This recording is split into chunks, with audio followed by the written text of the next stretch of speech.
Have you ever heard instructions addressed to you on absolutely any occasion? But our heroine was forced to listen to all the complaints from the man with whom she lived. Mia Fortuna did not have much patience, so she could not tolerate such treatment for long. But the girl was in no position to deal with her grumpy roommate. It was all because Matt Garciel was the ghost of the estate she had recently moved into. So the lady had to choose her words carefully just to remain safe and sound. After all, this evil spirit could very well physically harm her with the help of his powerful magic. As soon as Mia forgot about her situation, the atmosphere around Matt noticeably changed. The man did not hesitate to threaten the miss if he was dissatisfied with her behavior in any way. And poor Fortune had no chance to resist the ghost that demanded obedience. This is how the girl was forced to live for the last month, although before everything was different. Just recently, the heroine was an ordinary office worker who only cared about her salary. But then fate pleased the girl by making her the winner of a money competition. However, Mia was not destined to receive this winnings, because the lady died a little earlier. That's how she ended up in the body of a girl who was a minor character in the novel. At that moment, the heroine had no idea that she would be nothing special in this life. When she was reborn, the girl did not even receive even one of the most basic magical abilities, not to mention the fact that she ended up in a commoner family, as her clothes hinted at. So pretty soon, the girl realized that no one cared about her in this story. But happiness did not pass Mia by, because she now has a kind and loving grandfather. And as long as he was alive, the heroine did not think about anything bad, enjoying his love. But soon a lot changed in Fortuna's life, because without her grandfather, she had to move to the capital. No matter how bitter it was for her to leave her native place, the lady tried to be strong and cheerful. Meanwhile, in the capital of the empire, events were in full swing, which the lady found herself caught in. She found a real estate agency she knew nothing about before. The agency director said nothing to the girl when he found out that she did not have much money. Moreover, it turned out that he had several cheap housing options in mind. And from the very beginning, the proposed option was to Mia's liking, as she did not want to live in poverty. She didn't even believe that such an estate was really worth her small amount of money. The place was so huge that the agent asked the lady to stay close to him. The only problem was that inside this part of the building was in complete disrepair and ruin. Never before had Fortuna encountered such poor living conditions, and the co-owner was confident that his buyer would like all the outlandish things in the building. However, the heroine herself thought with horror about spending even a day in the estate. No matter how cheerful the agent himself was, the girl no longer believed his good words about the mansion. Mia could only hope that the other options would be no worse than this one. So soon, together with the agent, the lady went to the next budget house.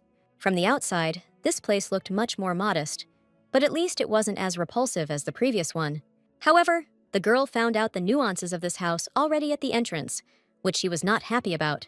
The whole point was that the architecture here was not at a right angle, as usual. However, the man diligently did not notice that he was constantly moving to the side due to the tilt. The heroine understood perfectly well that she would not be able to get used to such riding around the house.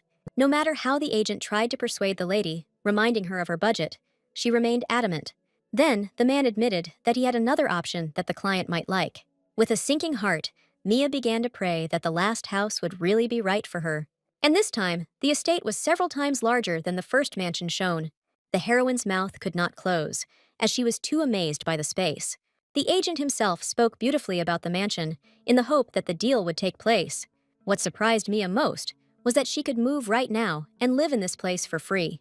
But there was no such thing as a free lunch, so special conditions awaited the girl. Fortuna was not prepared to keep this entire huge area with a bunch of rooms clean. Moreover, the lady was forced to sign a life sentence only in this estate. As soon as the heroine heard that she would be paid money for this, she immediately agreed. Luckily for the agent, he no longer had to persuade the girl to choose anything. Mia completely forgot about the consequences that might await her in this old mansion. So, she was impressed and signed the document, just to enjoy luxury for the rest of her life. The man's job was to sell the house, so he would never reveal its details. However, as he was leaving, the agent still sympathetically wished good luck to the lady who had fallen into his trap. The heroine had no idea that from now on, her peaceful life would never happen. Although Fortuna's intuition told her that something was wrong, she did not change her decision. And so, by evening, the lady had completely moved to the place where she was forced to live until her death. Mia initially understood that it would be difficult for her to clean this entire mansion alone. The only way out for the girl was to hire cleaning ladies, whom she could afford. But right now, Fortuna was so tired of moving that she didn't want to decide anything. She felt a little guilty about not having started cleaning, but she could wait. For the first time in a long time, Mia was able to fall into the deep sleep she had been missing so much. All the girl's thoughts were full of peace, because a new home had finally been found. Therefore, the lady no longer worried about anything, and could fall asleep so quickly and easily in the new place. But the heroine couldn't even imagine that some male voice would wake her up at night. For some reason, although Mia heard the voice, she could not move, as if she were in a dream. Upon seeing the male image, the lady decided that she had suffered from sleep paralysis, and that was why she felt this way. And the unknown handsome guy continued to complain about the dirt throughout the estate. As a result, he even used magic to turn over all of the girl's suitcases to teach her a lesson. Only after this was the heroine able to move, desperately wanting to achieve justice for herself. But it turned out that there was no one else in the room, although Miss had definitely heard someone's voice. Mia had previously suffered from auditory hallucinations after nightmares, so she attributed everything to them. And only the suitcases scattered across the floor silently told the hostess that everything was true. At that moment, the heroine drove away any thought that she could have met a real ghost. She started cleaning up, since she couldn't sleep in this place anymore anyway. Mia didn't even suspect that the weightless silhouette was watching her closely from the side. Already on the first day of cleaning, Fortuna began to feel a lot of dissatisfaction with her mission. And every dirty word irritated Matt, so he indirectly hinted about it. However, at that time, the heroine did not believe in ghosts, so she attributed all her failures to her drowsiness. The girl obediently spent the entire morning tidying up the mansion, and now she allowed herself to rest. But Garciel was not satisfied with this arrangement, because he was still dissatisfied with the results of the cleaning. So, Mia, who understood nothing, was once again confronted with mysticism, which she had not attached any importance to. Anyone in the heroine's place would have long ago guessed that the problem was not her own carelessness. This is exactly what Matt was desperately trying to demonstrate by attacking his stupid roommate from the shadows. Once again, Fortuna fell for the clever trick of the ghost whose existence she denied. A little more, and the lady's moral tenacity could have led her to the end of her life. This time, the heroine couldn't just push the thoughts out of her head as she had done before. All because if she had just a few more centimeters, the girl would have said goodbye to her rebirth. But the arrogant and ghostly owner of the house showed no sympathy towards his new acquaintance. Mia wasn't one to be intimidated by strangers, so she stood firm in her boundaries. However, the girl's contractor and part-time owner of the house had no intention of leaving. Fortuna was not warned by the agent that she would be sharing this estate with an evil ghost, and Matt knew from the very beginning that this detail was spelled out in the house transfer documents. In a panic, the heroine rushed to the papers, which she had managed to carefully fold in the locker. And on the very last page, in small print, it was written that the house was ruled by a spirit. For the first time in her life, the heroine felt truly destroyed and deceived. However, now the lady had to fulfill all the demands of Garciel, who was the master under the contract. The man was not going to let go of the lady, who had finally fallen into his possession so easily. He intended to use foreign objects to hold the newcomer accountable. Fortune could do nothing to counter the spirit's magic, no matter how weak it was now. But for the heroine, the threat of the object hanging over her was many times more frightening than the signed contract. To avoid possible injuries, the heroine was forced to refuse to terminate the contract. Only in this way could Mia save herself from the wrath of the ghost, who was not going to let her leave the estate. All Matt needed was for the lady to clean his property well and efficiently. As long as the girl fulfills all the requirements, Garciel will have no complaints about her residence. But the heroine still couldn't get her head around the fact that she had inherited a ghost along with the estate. Before, she didn't believe that spirits could really live in the place to which they were attached. No matter how much Matt claimed that he was still alive, these words did not reach the girl's consciousness. But as long as Fortuna was cleaning the mansion properly, Garciel was willing to tolerate her stupidity. But the heroine was not happy with this forced proximity to the ghost of the mansion. She understood perfectly well that she would not be able to exorcise the spirit. Otherwise, it would have already been done. So the girl found herself in a desperate situation because of just one contract. But it couldn't stay like this, so the desire for justice flared up in Mia. As soon as the spirit turned away, Fortuna rode at full speed to the city to see the agent. Even in her worst nightmare, the heroine could not have imagined that her idea would be doomed. It turned out that the agency had disappeared somewhere in just one day, as if it had never existed. Seeing the grief of an unknown girl, one old man could not pass by, as he became interested. It was from him that Mia learned that the agency had urgently moved somewhere in just one day.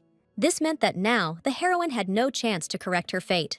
The girl could never have imagined a worse outcome for herself in her reincarnation. So, in just a couple of days, Fortuna was ready to go crazy from the constant cleaning of the estate. She urgently needed any cleaning company to help with her household chores. It just turned out that many companies had long since refused to cooperate with the mansion. No one wanted to send people to a place that was known to be a real haunted house. So Mia was once again left to carry out all the demands of the disgruntled ghost alone. As much as the heroine didn't want to, it was not possible for her to move or drive out the spirit. However, the girl was advised to place an advertisement for recruitment in several newspapers. The lady immediately seized this chance, since otherwise she could easily go crazy. Thus, reluctantly, 2 more weeks of Fortuna's painful life in the huge mansion passed. The ghost nagged her for any reason, even if the girl left small stains around. And in the end, he began to find fault with Mia's appearance, which was the last straw for her. The heroine was afraid to respond angrily to the spirit only because he could use magic at any moment.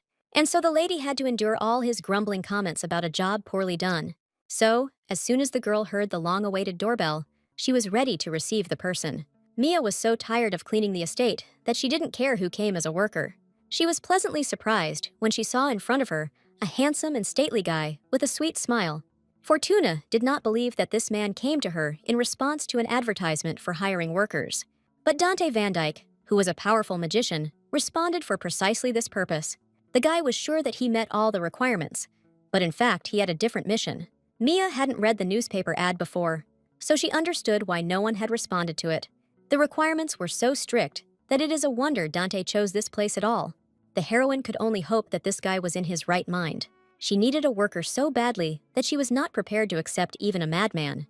But it turned out that the magician's track record was so excellent that he could not be kicked out. Van Dyke himself confidently stated that more than anything in the world, he loved cleaning the estate. The lady still had many questions for the worker, but she could not fire him without reason. Suddenly, the heroine remembered the novel about the princess who was forced to fight. At the age of 20, the girl learned that she belonged to the imperial family. Then she stood up against her father, who sent her to the common people to win a place on the throne. And it was Dante who was summoned to confront the skilled and beautiful sorceress of royal blood. As a result, he sided with the princess and achieved a great coup d'etat. The heroine had no intention of getting involved in something like this, so she tried to refuse. The guy's face visibly darkened when the girl asked him to look for work elsewhere. Dante never thought that there would be anyone who wouldn't like his resume. His cold gaze pierced Mia through and through as the mage tried to find a reason for the refusal. The heroine was unable to resist fits of rage, and this time was no exception for her. Therefore, the lady immediately accepted the new worker, if only he would not kill her on the threshold of the estate. For some time longer, Van Dyke continued to glare angrily at his incompetent employer. But in the end, his face smoothed out, because the guy was happy that he was accepted after all. The only thing Miss latched onto was that there was a probationary period for everyone in her estate. In fact, Mia hoped that this would make Dante give up helping around the house. But all of Fortune's expectations were shattered, because the guy was satisfied with these conditions. He was eager to prove to the lady that he would be the best at the job in the world. So the heroine couldn't find the words to justify her clumsy refusal. As a result, Van Dyke was not lying at all, because everything he touched shone and sparkled like new. After his appearance, the estate was transformed, as if it had only recently been built. Therefore, Mia had no complaints about the assistant who so skillfully cleaned the entire house. The guy himself carried out his duties as if it was a piece of cake for him.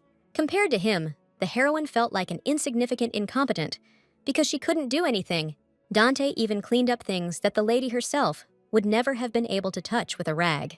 So, during all this time, Fortune did not find a single excuse to fire the skilled assistant.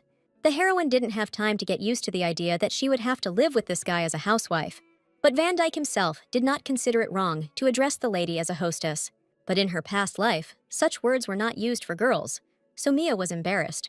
She would have preferred Dante to call her by her first name, but he couldn't afford it. The guy began to list other options for how he could call his employer, but each of them was much worse than the ordinary mistress he had called her before. The heroine's heart couldn't withstand the overdose of beautiful addresses that she didn't use, so Mia put an end to all this squabbling, letting Van Dyke call her Mistress. The guy wasn't at all against it, since it was this nickname that seemed appropriate to him from the very beginning. No matter how Fortuna tried to talk to Dante, she always thought that he was winning. Over the next few days, Van Dyke cleaned the entire estate almost without interruption. In the end, even Matt was pleased with the work of the new assistant, who was much better than Mia. The girl could not contain her indignation at the fact that her ghost still refused to accept her. But in fact, this attitude was deserved, because even now the lady did everything wrong. She accidentally started digging up ancient rose bushes that were highly prized at the market. But Garciel was forced to turn a blind eye to the actions of the lady who agreed to live in his house. But it even violated the beauty for which his estate had been most famous in the past. The girl had never heard of Rilke's roses before, which were so dear to the ghost. But what struck the lady most was that the spirit also expected her to skillfully manage the garden. But this territory was so huge that it was possible to build something else on it. Therefore, Fortuna preferred to believe that nature is best expressed in nature. And only Garciel did not fall into this trap, as he saw that the lady was shirking her duties. He wanted Mia to hire more people with combat skills soon. This is because Matt already felt the approach of opponents who would try to rob him. But the heroine was too self-confident to listen to the ghost's advice. It seemed to her that the spirit was making all the suggestions only to keep the house clean. Although Fortuna couldn't give up the idea that she would then be able to fire Dante, who was bothering her. Therefore, a new plan for making her life in the mansion easier came into the girl's head. To do this, she went back to the city to send out new advertisements for workers. Naturally, Van Dyke expressed a desire to go with the lady to help her with her shopping. But Miss couldn't allow him to do this, as she was very tired of all the cleanliness fanatics. Therefore, while there was such an opportunity, the heroine quickly ran away from the estate. She was still tormented by doubts about whether it would be possible to select suitable staff for this house. She was full of hope to fix everything and force the future traitor to leave the ghost's estate. It was for this that Fortuna needed assistants who were beyond Dante's capabilities. Mia spent a lot of time arguing with the newspaper editor, who thought his news was perfect. In the end, the heroine wasn't sure that the guy understood her correctly, but at least he agreed to think about it. However, a bad feeling still haunted the lady, although she had already done everything possible. Only a good shopping spree could distract Mia from her constant thoughts about the estate's new employees. But the price of the dress she liked turned out to be prohibitively high for clothing. No matter what discount the seller offered her, Fortuna still had no intention of buying this dress, so she pretended that she had forgotten her money at home and therefore couldn't buy anything at the moment. But this trick didn't work with the man, who was determined to sell the dress at any cost. The girl did not expect such a sharp change in mood from an ordinary street vendor selling various clothes. Before she could understand, she found herself in a prearranged and well-thought-out trap. The merchant's assistants surrounded the poor girl from all sides, waiting for her to make a frightened purchase. Mia immediately saw through this disgusting scheme, which many women have probably fallen for. However, the heroine was one of those who knew how to stand up for herself in such extreme situations. But the girl's loud words only angered the local street thugs even more. Fortuna had no idea that the rules of her past world did not apply in the story of a love affair. That is why she was unable to easily get out of an unpleasant situation where she had already been harmed. The only thing Mia could think of was to pretend to notice her opponent's underwear. No one could tolerate such shame, so the girl had a real chance to run away. But Fortuna didn't expect that the amount of force she applied would be too great. She just pushed the guy away slightly, and he screamed as if his shoulder was broken. The bandit himself never thought that he would find himself in such a situation because of some frail girl. But at the moment, even his closest friends couldn't help him with the pain in his shoulder. Mia had no time to grieve over what she had done, because salvation was still only in her hands. However, this time the heroine did not have time to escape, because the merchant grabbed her by the shoulder. As a result, the lady fell to the ground, hitting herself painfully due to this unexpected fall. The bandits were seriously determined to teach the lady a lesson, but things didn't go according to their plan. As a result, the first indignant one fell to the ground unconscious immediately after a few sentences. His comrades immediately ran up to him, completely forgetting about the young clothes buyer. Fortuna did not wait for luck to turn away from her again, and ran away as fast as she could. In her haste, the girl did not notice that a figure was following her, which helped her escape from the enemies. Only after a few minutes did the heroine stop, and only because she ran out of strength. She hoped that she had managed to break away enough so that no one would pursue her anymore. But it turned out that all this time, Dante had been following his mistress just in case, and he helped her. The girl did not expect that the assistant would not stay at home, but would follow her journey. Only now did she realize that it was Van Dyke who had helped her with her pursuers at the market. The guy was sincerely worried about the lady, for whose sake he even took a job at the estate. It was only thanks to him that the girl remained completely fine, although she slightly injured her shoulder. However, for Mia, this was a mere trifle, so she didn't even pay attention. So Fortuna didn't expect the guy to be so caring for her. His approach made the heroine blush to the tips of her ears, as the guy was her type. Therefore, she once again proved that she was not injured at all in that altercation. Only Dante's distraction from Mia's pendant saved her from further questioning. The heroine herself did not attach any importance to it, since it was the only thing from her father. Since the girl was raised by her grandfather, she did not know her parents at all. Fortune did not have time to become attached to a man whom she had never seen before in her life. But she was interested in why such a skilled guy got a job as a housekeeper on the estate. As before, Van Dyke began to convince the lady that he simply enjoyed cleaning the house. Since he was an aristocrat, only servants always cleaned his mansion. But in this way, the guy wanted to take a break from the horror he experienced in the war. The heroine had read the novel, so she could understand how much poor Dante had suffered. In the original story, Van Dyke had already achieved incredible heights in the military field. But in the end, he resigned, because he no longer wanted to participate in anything like that. However, the man in front of Mia didn't look like someone who hated wars. Instead, his face expressed genuine sadness, as if the boy regretted the losses.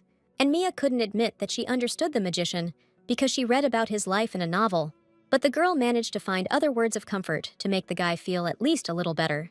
In response, Dante rewarded the lady with an equally sad smile, but still did not share his thoughts. Fortune could not force the assistant to open up, since it was not yet time for this. But thoughts about the sad guy did not leave the heroine's head even in her room, so she stayed up late at night and was able to hear a strange noise coming from the corridor of the estate. The lady hoped that it was Dante who came to her in the middle of the night to tell her about his past. But her plans were not destined to come true, because it turned out that robbers had broken into the estate. Fortuna was not prepared for the fact that there would be someone else in the house besides her acquaintances. The robbers themselves did not expect to stumble upon a person, but in this huge estate, it even played into their hands. While Mia was shaking with fear of the unknown people who had caught her so easily in the middle of the night. In fact, the opponents had no intention of harming the girl, since only she could help them. The leader gently hinted to the mistress of the estate that, with her assistance, she would not be harmed in any way, and Fortuna was ready to do anything, just so that everything would be okay with her in the end after the skirmish with the enemies. The bandits would never have been able to find the Rose Chapel on the estate without outside help, but the heroine had no idea what this place was, or where exactly to look for it in this territory. Among Mia's assumptions, only the recent situation near the locked door in the basement came up. The girl hadn't even had time to enter it yet, when Matt ordered in a stern voice not to do this under any circumstances. At first, the lady did not believe that she would really die if she were suddenly able to enter this strange room. In Fortune's eyes, the old ghost was simply hiding something like his deepest secrets behind the door. However, Garciel didn't plan to hide anything like that, because that room was indeed dangerous. At that moment, the heroine was glad that she had one less room to clean. But right now, knowledge of this place brought the girl a lot of problems, because the bandits became interested in her. Mia couldn't run away anywhere, so she was forced to obediently fulfill all demands at the point of the blade. To stay alive, the lady lied that only she knew the long password to that ancient door. This was not part of the leader's plans, as he wanted to get rid of unnecessary witnesses. But his accomplices believed the rumors that Mia was a witch, so they did not want to harm her. Only the leader openly laughed at these assumptions, although he also did not touch the lady. The heroine still couldn't understand how she ended up in such a sad situation for herself. But the girl had no other options, so she led the bandits to the supposed chapel. On the way, the boys happily discussed the fact that they had never seen anyone in this huge estate. Mia tried her best to ignore their useless chatter, so as not to show any emotion. But as soon as the girl led the robbers to the right door, the leader declared that the lady should open it. Fear pierced the heroine's entire body, because she clearly remembered that it was impossible to open this door. Fortuna's only hope was the unexpected appearance of Garciel out of thin air. But for some reason, the guy seemed in no hurry to materialize, although, like a ghost, he could appear anywhere. So Mia was faced with a terrible choice. She would either die from the magic of the room or from the knife. The girl tried her best to stall for time, just so the harmful ghost could come to her aid. The bandits tried not to interfere with her too much, since some of them believed that the miss really was a witch. The longest song the heroine remembered was the anthem of her country in a past life. It was this one that Mia began to sing, carefully stretching out the notes to make it sound even slower. Fortuna herself did not believe that, after this song, the door would open. But that is exactly what suddenly happened. For the first time in her life, Mia fell into true despair, because everything around her was not going according to her plan or desire. But this time, the robbers did not leave the lady alone, as they demanded that she come inside. Mia resisted as best she could, because she did not want to die at the whim of some people unknown to her. She still hoped that Matt would show up soon, and this whole situation would be resolved quickly and easily. Only suddenly, the bandits announced that they were now sure that the owner of the estate had disappeared. The reason for this was the advertisement for hiring workers, which Mia herself so cheerfully printed in the newspapers. And now the girl had to deal with the consequences of her actions, that they were armed. The bandits needed the Philosopher's Stone, which was located somewhere in this huge estate. In their opinion, it was with the help of this thing that Matt monopolized the entire management of the mansion. Only now did the heroine finally believe that Garciel was not just an ordinary ghost. True, this knowledge could no longer help in her unpleasant situation with the robbers. The boys didn't think at all about whether the girl would die, because they were only worried about their own lives. So the leader roughly pushed the lady away, and she fell into the room, her knees hitting the floor. At first, due to the pain in her legs, Mia did not pay attention to the situation inside the room. From the outside, it might seem that there was nothing remarkable or scary in this place at all, but the heroine's entire body was gripped by such a fierce cold that she couldn't even touch a tooth. In an instant, Miss was overcome by the temperature in the room, which was unpredictably low. In tears, Mia could only whisper the name of her grandfather, who always helped her out in such situations. Suddenly, the pendant, which was a gift from a relative, began to spread warmth around itself. Even from the other world, the grandfather looked after each of his granddaughters, not allowing her to die so early. Mia's heart was filled with boundless love and respect for the old man who was dear to her. But at that moment, somewhere in the depths of the room, something barely noticeably flashed, attracting the lady's attention. Only now did the heroine remember that she had actually been on a small mission from evil robbers. But curiosity was much stronger than caution, so the girl ignored the enemies. Much more attention was drawn to the portrait of a beautiful woman, which was not even covered in dust. Never before had the girl seen such an attractive lady, especially in a painting. Only in the corner of the portrait could the lady read a clue that this woman was Saint Rilke. This information confused the heroine even more, because not long ago Matt called flowers by the same name. But until now, it was unclear why this beautiful portrait was hidden so deeply. Moreover, besides this woman, there were also a huge number of portraits lying below. But the heroine did not notice the most important thing, since she did not start to clear away the ancient paintings. Therefore, she did not have a single correct guess about who these people were. The robber did not give the lady any opportunity to hesitate, as he was in a great hurry, so he demanded that Mia find him what she needed so much in 10 minutes. But then it dawned on the girl that this man was actually afraid to go inside the building. She took advantage of this and began to loudly mock the guy who could do nothing to her. All the chieftain's assistants couldn't help but laugh at the antics of Miss, who wasn't afraid in such a situation. Fortuna noticed that she had dragged out her time long enough, and now she was no longer alone. None of the robbers could have expected this, because the mansion seemed to them to be almost an abandoned place. But the leader's 2 assistants were grabbed by the heads with an iron hand so that they could not break free. Within a second, the boys were lying on the floor, having been skillfully knocked out by the attack. The leader turned around in panic, as he did not expect that reinforcements would come to the girl's aid. He saw Dante in front of him, fully prepared to deal with the situation his mistress found herself in. However, for this occasion, the man had a great tool in store for him, which he used. So the leader no longer felt like a loser at this unexpected moment.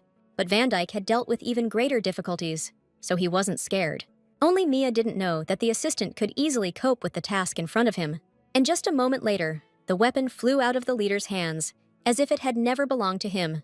Dante was so well trained that such a trick was no trouble at all for him. For the first time in his life, the leader encountered such a skilled guard of an almost empty estate. But Van Dyke introduced himself only as a housekeeper, which is what he was in this place. Despite all the girl's objections, the assistant quickly dealt with the unnecessary robbers. So, in just a moment, the lady saw all her enemies lying unconscious on the floor. Mia was even ready to believe that Dante had dealt with the people in just a few seconds. The guy's face really did indicate that he wouldn't be tormented by his conscience after such a deed. Therefore, the heroine did not know what to think about an assistant who could be so cruel. But it turned out that the guy simply skillfully knocked out all the robbers, although he could have killed them. The girl's entire body was trembling treacherously after the stress and horror she had just experienced. But the assistant caught the owner in time, although she stubbornly tried to move on her own. Mia, under the influence of adrenaline, felt neither pain nor cold and wanted to return to her bed.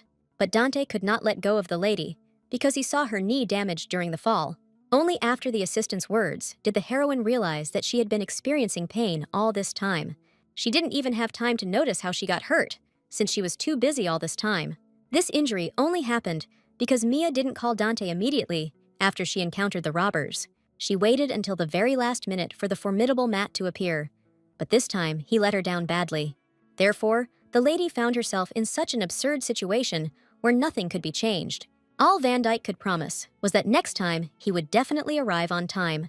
And now he tenderly picked up Miss in his arms to carry her to the bed in his arms. He didn't even listen to all of Fortuna's objections because the lady would have hobbled along for a long time on her own. This is how the heroine had to come to terms with the fact that she was being carried in arms like a princess. But even in the room, Mia resisted to the last, embarrassed by Dante's concern. However, the boy had treated wounds so many times in the war that he was confident in his abilities. Seeing his ironclad arguments, the lady could not refuse his help. Van Dyke even managed to bring all the necessary jars so that the hostess would not need anything. Fortuna could not prove that such wounds healed quickly enough, all because no girl could resist Dante's sweet gaze. And the heroine was no exception, so she lost this battle, leaving everything to the guy. This is exactly what Van Dyke was trying to achieve from the very beginning, since the condition of his mistress was important to him. In a few minutes, he prepared everything necessary, which would have taken Miss much longer. The assistant noticed that the girl was quite brave and patient, since she remained silent about the wound. The whole point was that in this life, the heroine managed to learn one important lesson. She realized that it was useless to cry in many situations that were beyond your control. The girl's childhood was calm and cloudless, but soon her father went off to war. And then the supposedly kind Uncle and Aunt Murray took little Mia into their care. But their good relationship lasted until the lady's father stopped sending money. Since then, the little girl's life turned into a living hell, in which no one cared about her. It was at that moment that the girl realized that her tears would not help that enormous grief. And to this day, Mia remembered the lesson she had learned, although everything had been much better in her past life. Dante had no idea that this cheerful girl had once gone through hard times. However, Fortune herself could smile happily, because she had such a good assistant. Soon the guy had completely treated the owner's leg, but she still couldn't strain herself. However, the heroine once again tried to prove that she was stronger than she seemed. And it didn't end very well again, as the lady couldn't even stay on her feet. But the girl achieved a sincere and cheerful smile on Dante's face, which she was already happy about. The guy was even ready to help the lady change her clothes so that she would not need anything. But the heroine wasn't mentally prepared for this, so she didn't consider this option. In fact, the assistant offered to help as a joke, so he left the lady alone. And after just a few hours, the heroine was convinced that she didn't need bandages at all. The severe wound on his leg healed as if it had never been there, and not even a hint of a scar remained. The lady discovered this ability when she found herself unharmed after falling from a height, and from then on, all her wounds healed very quickly, so that Miss did not have time to notice them. Out of pure politeness, the heroine left the bandage in place, because Dante tried so hard. But since the wound no longer bothered her, it was time to move on to her direct duties. From early morning, Mia searched the entire estate with loud screams for the ghost, who never appeared. She looked under every surface, but she couldn't find Matt anywhere. And so Van Dyke caught the girl searching among the bushes, which she had not expected at all. The lady honestly admitted to the guy that she wanted to communicate with the unbearable spirit of this estate. It turned out that Dante didn't just show up in this place because he was going to take out the trash. However, the lady clearly remembered that today, according to the plan, was not a day for ordinary trash. Only after a moment did the girl realize that the guy was referring to the robbers from the chapel. But Van Dyke had no intention of taking his mistress with him on this important and difficult task. He was worried that the lady's leg was still not healed enough for such trips into the city. Mia couldn't tell that her leg no longer bothered her, because it had completely healed. So she quickly found another suitable argument, because she threatened to go on her own. After this, Dante had no choice but to give in to the restless girl. They both ended up using disguises, wearing the clothes of average commoners. And in exactly this outfit, the guy and girl showed up at the police station with information about the thieves. Mia was determined to succeed, just to get rid of the people in the chapel. But there were a lot of bad rumors circulating about the Garcial estate, which the man was familiar with. Therefore, he did his best to refuse help to the parishioners, not wanting to come to that place. No matter how much the heroine was indignant, it was all just dust in the eyes of the lazy policeman. But he didn't expect that the man next to the girl would turn out to be a higher-ranking official. Dante deliberately revealed his name, because he knew perfectly well that no one could refuse him. As proof, he showed his badge, since he was retired. Realizing what kind of person was in front of him, the man could no longer refuse the request. But the lady didn't know that her employee had not actually been discharged from the army. It turned out that Dante himself did not know about this until recently, because his superiors did not let him go. Mia could understand why the generals did this, since Van Dyke was a powerful mage. Moreover, only this person could easily solve such complex issues. But unexpected complications arose, because the policeman was surprised by the lady's relationship with the guy. Fortuna had previously suspected that her nickname might seem inappropriate to other people. She explained as best she could that they were simply in a business relationship with such treatment. At the same time, the lady was dissatisfied with the assistant, who did not hesitate to call her mistress everywhere. Van Dyke himself sincerely didn't see any problem with this, since he was used to calling Mia only that way. The girl once again retreated before the sweet face of her assistant, with whom she could not be angry. So with a sigh, she swallowed the indignation that was about to spill out onto the guy. This is how Van Dyke cleverly avoided possible punishment, which he actually knew very well. Meanwhile, in the chapel of the Garcial estate, the robbers were trying their best to find a way out. The leader was the most angry of all, because the whole group had fallen into the hands of the housekeeper so easily. His assistants still believed that the whole thing was due to the witch's blood of the new mistress. Many remembered that it was this girl who, with just her touch, defeated her comrades at the market. But these dialogues did not last long, since the leader noticed someone else's presence. A disgruntled voice, chilling to the point of trembling, sounded somewhere in the depths of his subconscious. Matt finally showed up and promised that all the robbers would die a horrible death. The leader was not prepared for such a situation, because it was useless to fight the ghost. He was sure that the owner of the estate had disappeared, but it turned out that this was fundamentally untrue. With one appearance, Garcial changed the mind of the stupid leader, showing him his furious face. The thin cry that the leader let out in fear would have been the envy of any girl. In a panic, the man began waving his weapon, but none of it could save him. Meanwhile, Dante and Mia peacefully returned to the mansion, unaware of the horror within. The girl took advantage of the moment and asked her assistant about the philosopher's stone. She didn't expect that he would be well aware of the legends about this item being in Garcial's possession. The lady looked at Van Dyke with suspicion, as if he might have come to work for her on purpose, but the guy immediately declared that it was useless to steal the stone, because it had to choose you as its owner. The thieves' mistake was that they hoped to gain possession of the stone by chance. Only Mia knew how foolish the original plan of the robbers, who were looking for luck, was. Matt constantly appeared before her, and was always dissatisfied with some of the lady's actions, so she could only hope that the guy wouldn't show himself to the police. As soon as the man appeared, he pleadingly asked Dante not to report him to the management. The assistant was only interested in dealing with the robbers, so he maintained a stern appearance. Fortuna did not immediately notice that, although she was the mistress of the estate, no one was looking at her. All the police officers by default obeyed only Van Dyke, who had a higher status than them. Soon the invited guardians of order reached the chapel in the basement of the estate, but it turned out that there was nothing left to take, because all the robbers were dead. Their mangled bodies lay scattered throughout the room, and it was clear that no one had survived. This news was unexpected for the heroine, who had only seen these people yesterday. She looked at Dante suspiciously, and the guy couldn't help but notice this strange look. It was important for Mia to find out for sure whether the assistant was not involved in the death of the robbers. Van Dyke was deeply offended by the fact that the hostess thought of him first. But the thing was that after yesterday, the girl could no longer be sure of anything. As much as she didn't want to believe Dante, her fear of his abilities was much stronger. The awkward pause that arose between them was only saved by another shout from the policeman. It turned out that one of the bandits had a clue about what happened in the chapel right in his hand. One of the dead men was clutching valuable jewelry tightly in his fist. The police officer was forced to check precisely to understand the whole situation.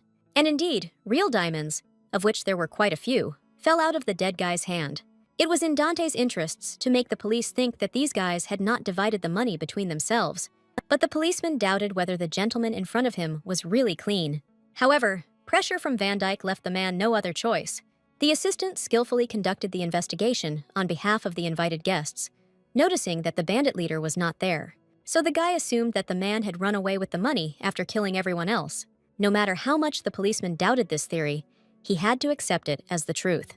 He tried his best to please Dante so that he would give him a good recommendation. So the policeman's role in this case was purely nominal, and everyone understood this. All the guests left the mansion as quickly as possible to avoid running into a real ghost. So soon, Mia and Dante were left alone again, and this time without any corpses in the chapel. Fortuna still didn't believe that the assistant was telling her the truth about the robbers, and Van Dyke was offended by the girl's distrust because he tried to do a lot of good for her. The heroine herself could not explain why the deaths of the thieves seemed strange to her, but the guy didn't intend to take anyone else's life because he had enough of that during the war. The role of a kind and caring person was not just an image for the former commander, and from his sad eyes, Mia saw that at that moment, the guy had no intention of lying to her. The lady froze in surprise, because all her prejudices had deeply hurt her faithful assistant. Too late, the heroine realized that she had jumped to conclusions about Dante, but time was lost, and now Van Dyke was disappointed in his beloved mistress. Mia herself didn't expect that her distrust could hurt someone so much. She couldn't allow herself to leave things like this, as it would only continue to hurt Dante. So the girl abruptly turned the guy towards her, who did not expect such speed from her. As quickly as possible, Fortuna asked her assistant for forgiveness before he left. Mia's recognition was important to the guy, because it was for her that he had been trying all this time. He could see in the girl's eyes that she was sincere in her intention to trust him in the future. But in exchange for forgiveness, Dante asked for one wish, which the lady would have to fulfill. Van Dyke liked to have aces up his sleeve, so he agreed to forgive Miss. Mia once again felt as if she had fallen into this cunning man's trap, but there was no turning back, because the girl herself wanted to achieve forgiveness at any cost. As soon as they entered the mansion, Matt immediately admitted that he had killed all the robbers personally.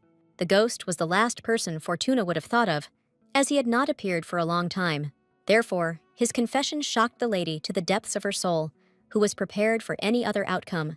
Mia was seriously angry because of Garciel's willful actions for not saving her yesterday, but none of her screams reached Matt's conscience, which simply didn't exist. Moreover, he used magic to shut the girl's mouth so that she would no longer yell at him. Matt had his own reason for doing this, because he could not let the robbers go without punishment. That is why the ghost created the illusion of a fight for the jewels, so that there would be no questions. The girl couldn't deny that Garciel's strategy made sense, even if she didn't like it. As a result, the lady began to compliment the spirit, just to appease him with her behavior. It worked, and the arrogant ghost opened Mia's mouth, which is what she wanted in the first place. The heroine did not mind creating a few poses to ensure an easier life for herself, but even such behavior did not soften the heart of the unbearable and nasty owner of the estate. But the lady was genuinely interested in finding out what the philosopher's stone was. She remembered perfectly all the greedy words of the thieves and wanted to find out more from the spirit. But Matt felt something that prevented him from launching into an explanation in front of the lady. He did not make the girl happy when he announced that guests would soon arrive at the estate. Fortune was horrified by this alternative, having just dealt with the robbers. But Matt was willing to wait for these guests, as they could bring benefits to his mansion. Nothing happened until the evening, so the heroine managed to forget about Garciel's words. As usual, she brought food to bed, for which she received a scolding from the neat Dante. Suddenly, a huge earthquake shook the entire estate and made the miss scream in fear. Unlike the girl, the assistant was not at all scared, since he immediately understood what was going on. He carefully reassured the hostess, who was ready to die of fear right then and there. Their conversation was interrupted by an unexpected doorbell, which the ghost had warned about. Mia panicked and decided that they were thieves, but they would never have warned anyone about themselves. In the end, it was Dante who greeted all the guests, since the heroine was not mentally prepared for this. When she looked out from behind the guy's shoulder, she was very surprised at the sight of guests. They turned out to be a strange-looking trinity, consisting of a child, a knight, and a demon in a human body. The boy's name was Ezekiel, and he was the head of the magic tower, something the lady did not yet know. The girl had no idea what the three of them were doing on the estate's doorstep so late at night. She was answered by a swordmaster named Killian, who was forced to always wear armor. It turned out that all three of them had come to work in the mansion, and the demon Eluard was no exception. It took the heroine some time to look at the magnificent resumes. But then Matt, who unexpectedly appeared and hired new employees, made a decision for her. Only now was Dante able to get a proper look at the owner of the estate, who rarely appeared. It was he who made all the most important decisions, so he allowed the trio to stay in the estate. But Mia was unhappy that no one took her personal wishes into account. However, the ghost did not even listen to the girl, as he immediately disappeared into thin air.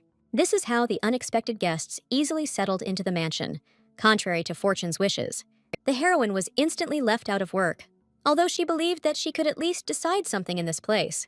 The next morning, the lady was frantically thinking about how to drive all the people out of the mansion.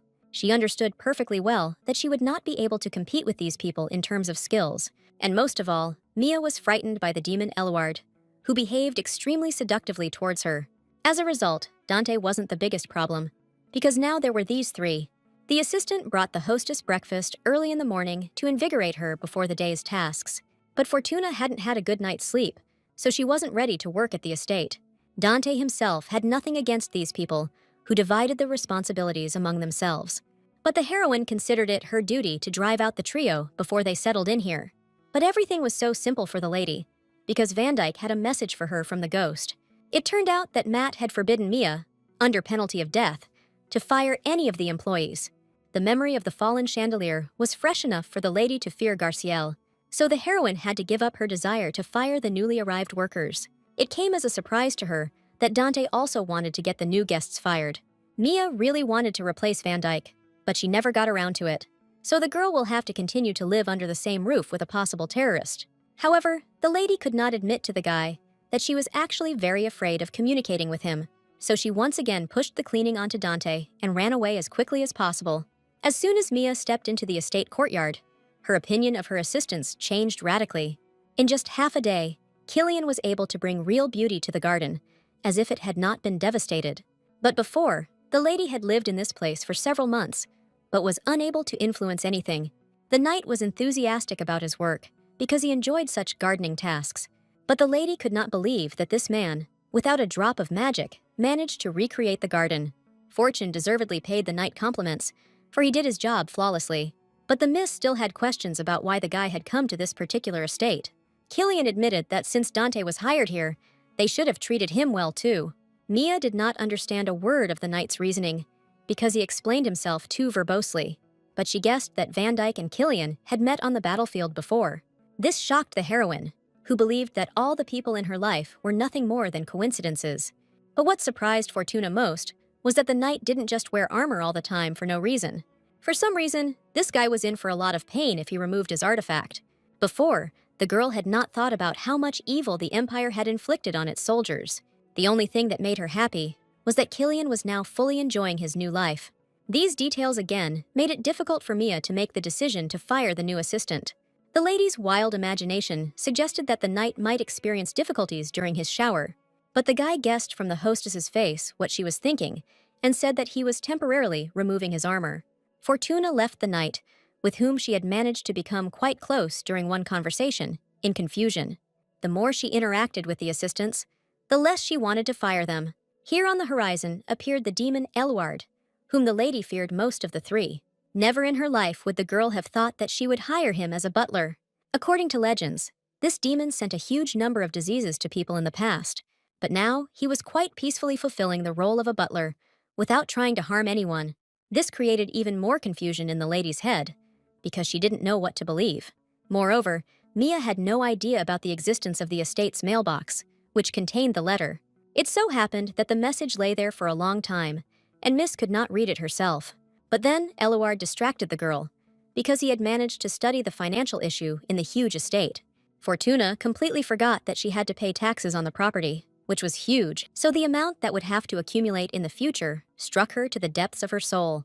Naturally, the heroine wanted to reduce the amount of tax expenses by any means possible, and Eluard had several solutions that he could offer to the new owner. It was possible to make charitable contributions to organizations so that the estate would be treated with leniency. It was also possible to create fake accounting to hide one's real income. But none of these options suited Mia, who didn't understand such things. Then Eluard smiled slyly and hinted that there was one very effective method.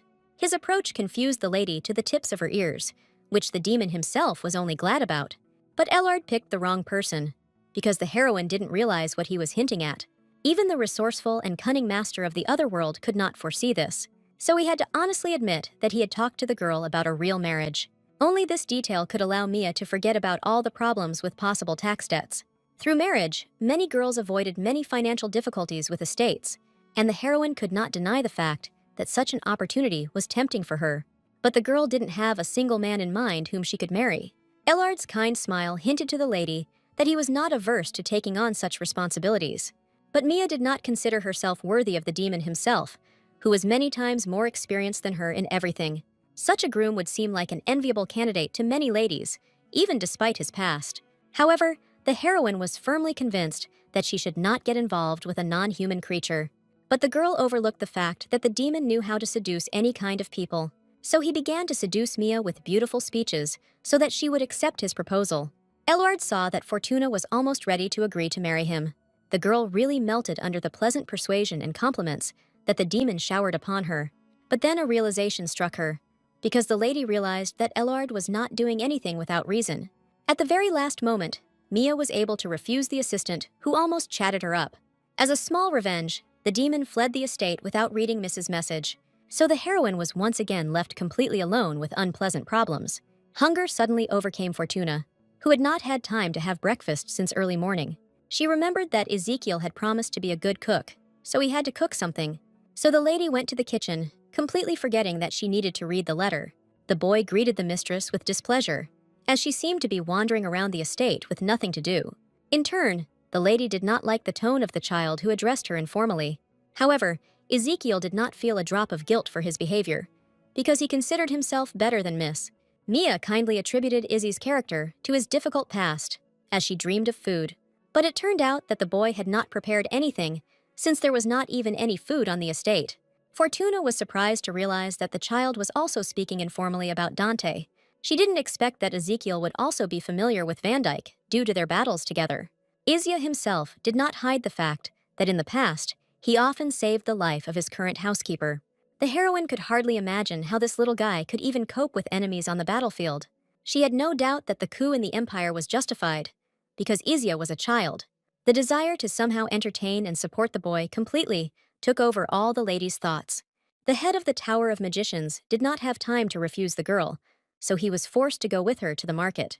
The boy didn't even blink an eye before Fortuna was already rushing off to get ready for a short trip. Since Ezekiel couldn't let the lady carry the bags alone, he went with her.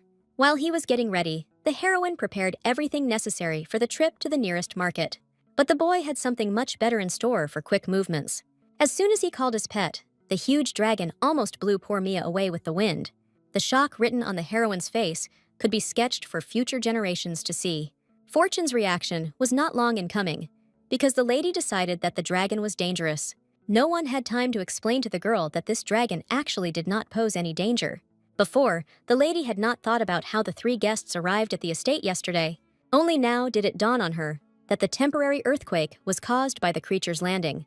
Ezekiel proudly presented a housewarming gift in the form of a powerful dragon, but the heroine was not ready to accept such a creature as a pet. The magician did not grieve for long about this, since he had long wanted to cook something from the dragon. Toto himself was extremely displeased with this proposal, but did not attack his owner. Meanwhile, the boy, in all seriousness, activated magic to kill the dragon. The creature looked pitifully at the girl, hoping that she would still save him. And only at the last moment, Mia managed to stop the baby, just so that no one would get hurt. Thus, the lady took on the unwanted responsibility of caring for the dragon, something she herself did not expect.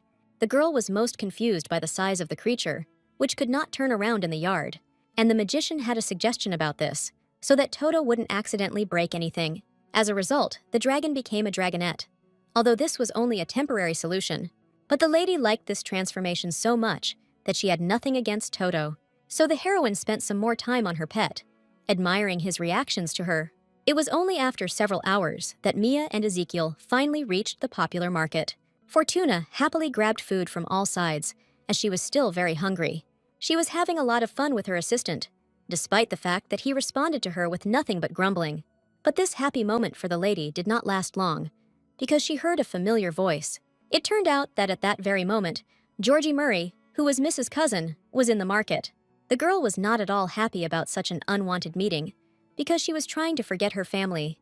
But she didn't have time to escape from the narcissistic relative who intervened in the conversation.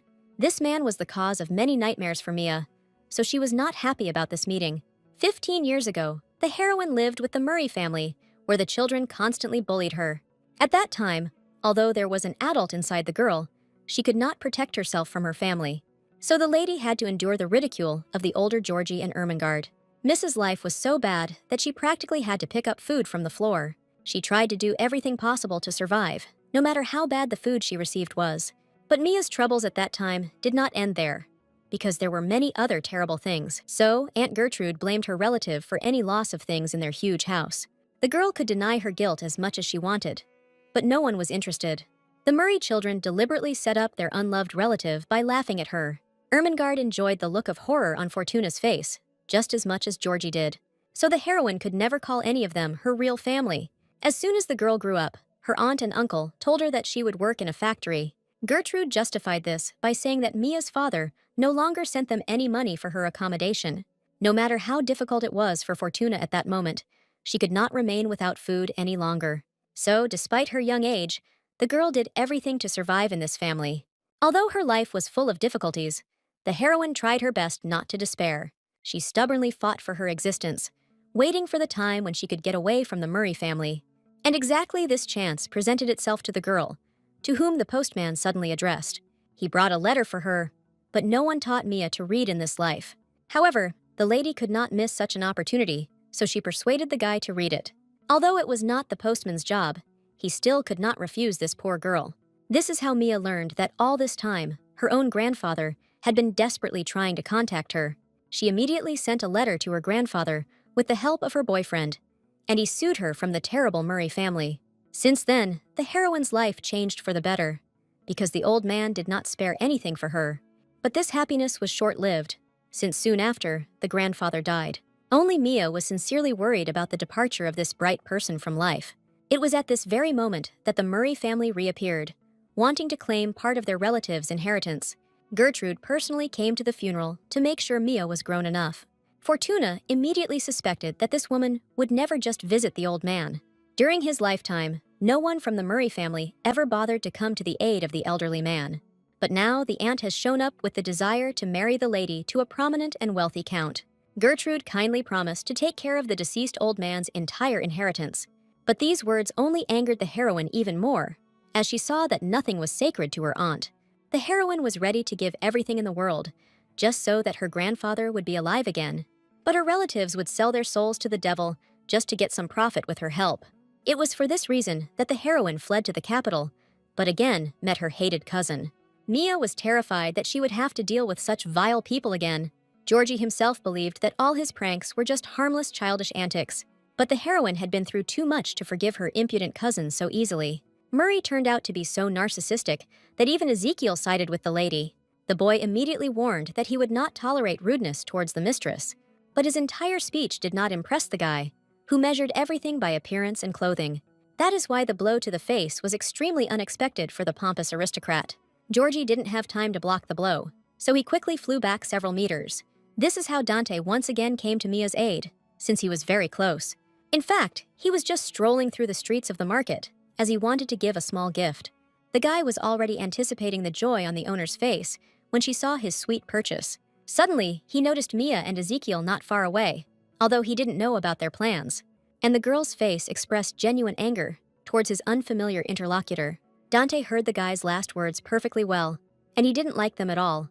That is why he allowed himself such a sudden appearance, which Fortune was glad about.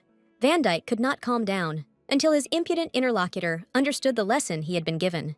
Georgie recovered fairly quickly, as the assistant did not use full force. As soon as Murray began to insult the girl again, Dante regretted his pity. He couldn't allow the lady to worry about an incomprehensible and evil relative. So Van Dyke started beating the guy again to get him to say sorry. Seeing this picture, the heroine had no doubt that Murray would be in trouble.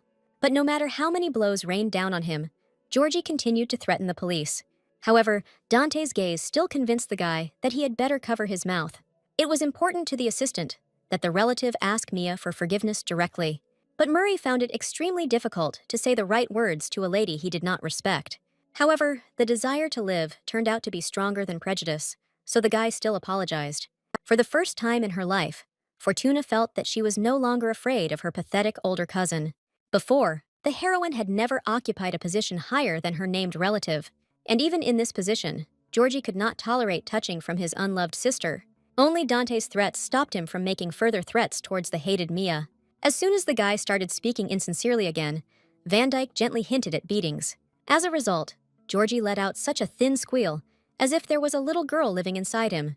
Fortuna laughed loudly at her cousin, whom she had always feared and sincerely hated. But thanks to Dante, the girl realized that the guy wasn't worth even a drop of her attention.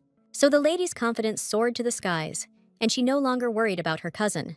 As soon as the boy and girl walked away, Murray began hurling threats at them again. But he didn't take into account the fact that Ezekiel heard every angry word he uttered, and the magician could not ignore the fact that his new mistress was being insulted by some stranger. So another punishment awaited Georgie, but neither Mia nor Dante took part in it. Fortuna did not feel pity for her cousin's suffering, since he himself was to blame for everything. So, no matter how loudly the guy screamed about revenge, no one took his words seriously. For the first time in her life, the heroine saw the evil Murray humiliated so much in a couple of seconds, and she couldn't help but celebrate this matter with her friends, who protected her from an unpleasant relative. A joyful smile appeared on Mia's face, who was no longer afraid of her former family. She was grateful to Ezekiel for not leaving her in this difficult and unpleasant situation. But the girl had even more respect for Dante, and no longer wanted to drive him out of the estate. The lady was pleased to know that she would always be under the protection of those close to her. After all, today Ezekiel and Dante did not allow her to be disgraced in front of her childhood fear in the form of her cousin. In fact, Mia had encountered kindness before, but she perceived it differently. But grandfather taught the lady that not everything in this life has to be paid for, and now she was finally convinced that goodness did exist in her life. But the very next morning, the heroine faced yet another ordeal in a huge estate. The whole point was that Izzy had absolutely no talent for ordinary and tasty cooking. Moreover, the miss never figured out the contents of the letter, which greatly interested her. Mia knew perfectly well that she wouldn't be able to read it herself, so she needed help. It was at that very moment that the girl noticed a ghost slowly walking through his domain. Fortuna had the nerve to ask the great Matt for such a small help, but Garciel's character hadn't changed at all, so he was against helping the lady. The heroine sincerely could not understand why the ghost was so strongly opposed to her, but the whole point was that Matt considered reading such letters insufficient for his status. No matter how much Mia tried to persuade the harmful ghost, he didn't take pity on her for a second. Then the girl took advantage of the moment and returned to the recent conversation about the stone. It was no secret to anyone that the philosopher's stone was located somewhere on the estate grounds, and the heroine insisted that she had to know all the details because she was the manager of the mansion. But even these ironclad arguments did not immediately make the ghost talk about the stone. He finally admitted that this thing was not something one owned, but something one chose and inherited. Only now did the lady realize that Matt himself did not know where the philosopher's stone was. The ghost's silence suggested that he had not really been chosen as an item, so he knew little. Garciel didn't want to waste any more of his precious time, so he left silently. As a result, Mia only developed more resentment towards the wayward spirit. But thanks to this, Dante, who could read that letter, caught her eye. Fortuna came from afar and first offered the guy her help in washing the dishes. The girl did not pay attention to all the objections of Van Dyke, who was familiar with her skills. At first, the guy still hinted that the hostess should just take a break from work, but suddenly he realized that he was pleased with such help from a girl, even if she was bad. So Dante allowed the lady to spend time with him because he had nothing to lose. Mia herself was thoroughly enjoying the peace and tranquility that Van Dyke provided. Only after some time did Fortuna move on to the matter for which she had undertaken her assistance. At the same time, she noticed that Dante did not immediately put all the dishes she washed in the dryer. Instead, the boy carefully wiped the cups again before putting them away. Of course, Van Dyke did not refuse to read the letter, as he was focused on washing the dishes. The heroine once again realized how much her assistant did not trust her to clean the house.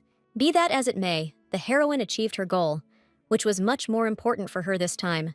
It turned out that this letter was some kind of message from one manager to another. The previous assistant of the estate considered it necessary to convey important information to the current one. He asked that the memory of the first owner of this house, whose name was Rilke Piazza, always be preserved. And just in case, the manager left a small token in the letter that would bring him good luck. Dante himself was pleasantly surprised by the responsibility with which the man approached the matter.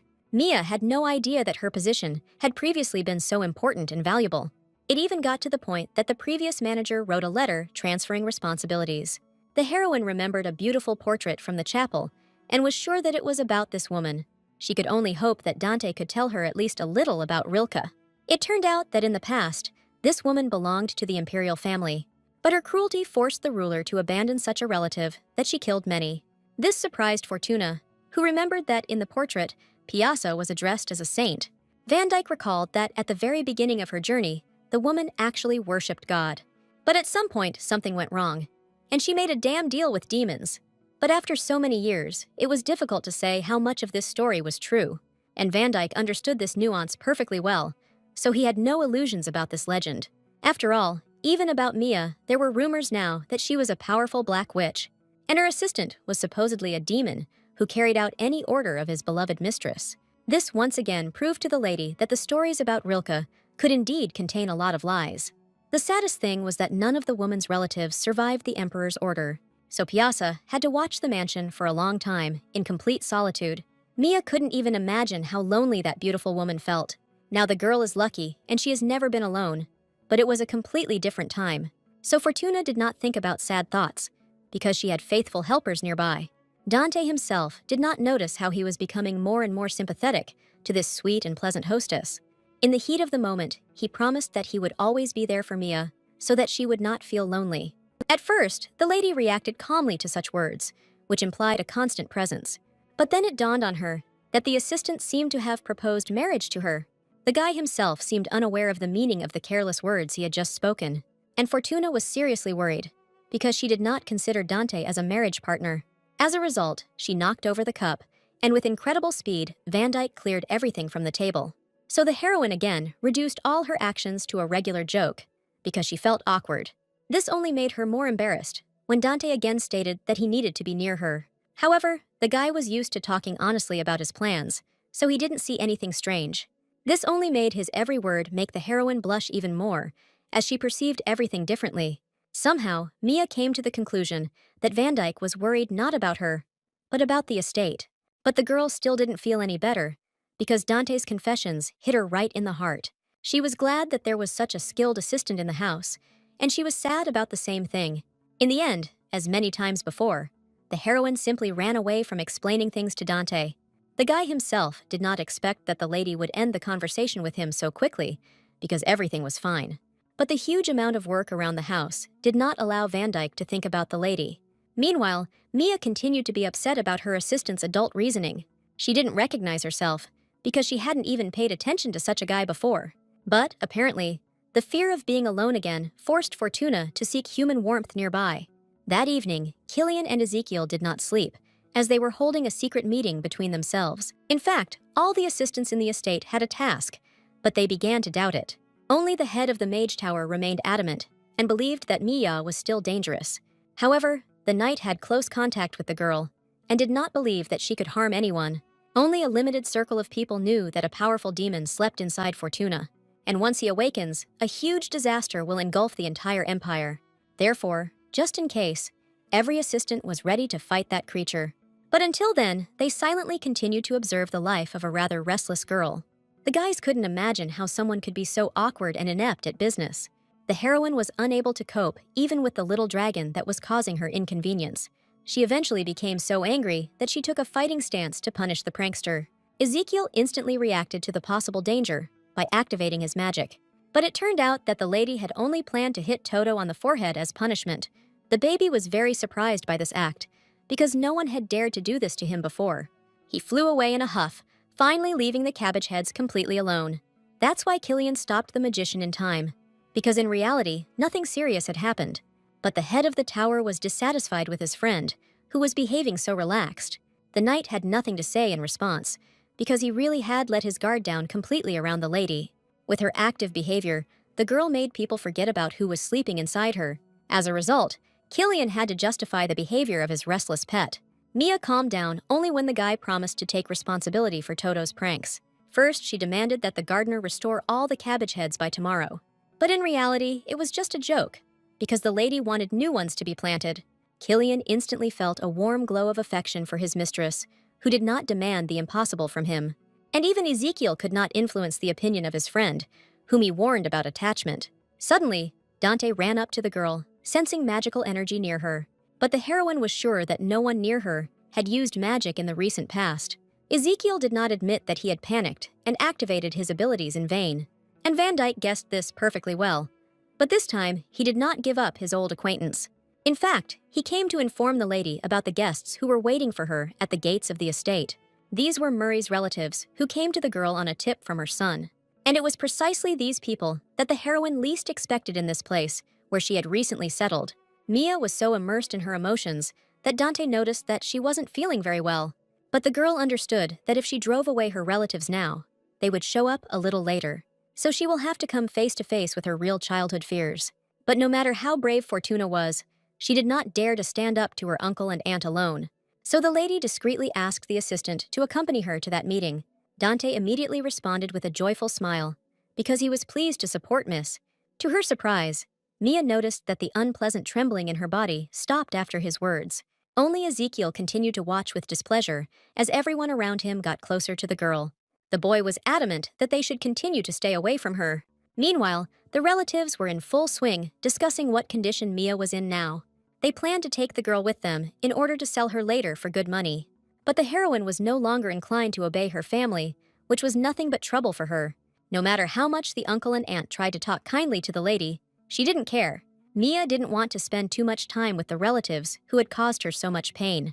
The girl boldly stated that she had not invited the family to visit, so they should leave. But Gertrude still insisted that they were actually close to each other. But in reality, there was not a drop of pity inside the woman towards Mia. She blamed fortune for all her failures, because it made it much easier for her to live on. Since childhood, the heroine has become accustomed to the fact that she was the only cause of others' troubles.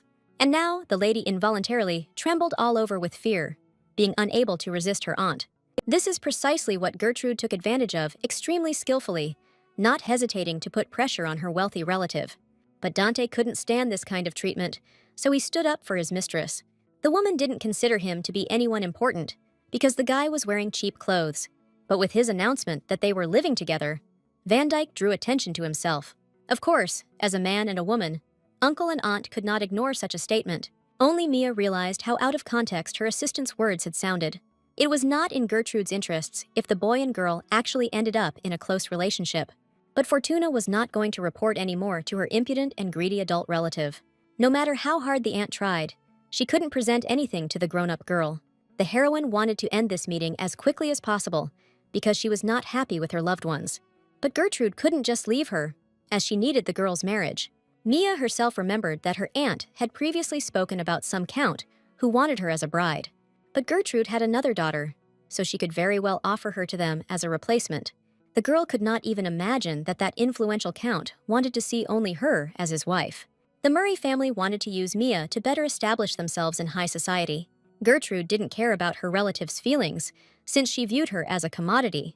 Although Fortuna had been prepared for such an attitude in advance, it still hurt her greatly. The girl remembered that she was not to blame for the ruin of the Murray family, because her uncle had worked on it. The man suffered from alcohol and gambling addiction, which caused the budget to fall. But my uncle didn't allow anyone to speak rudely about his less-than-stellar character traits.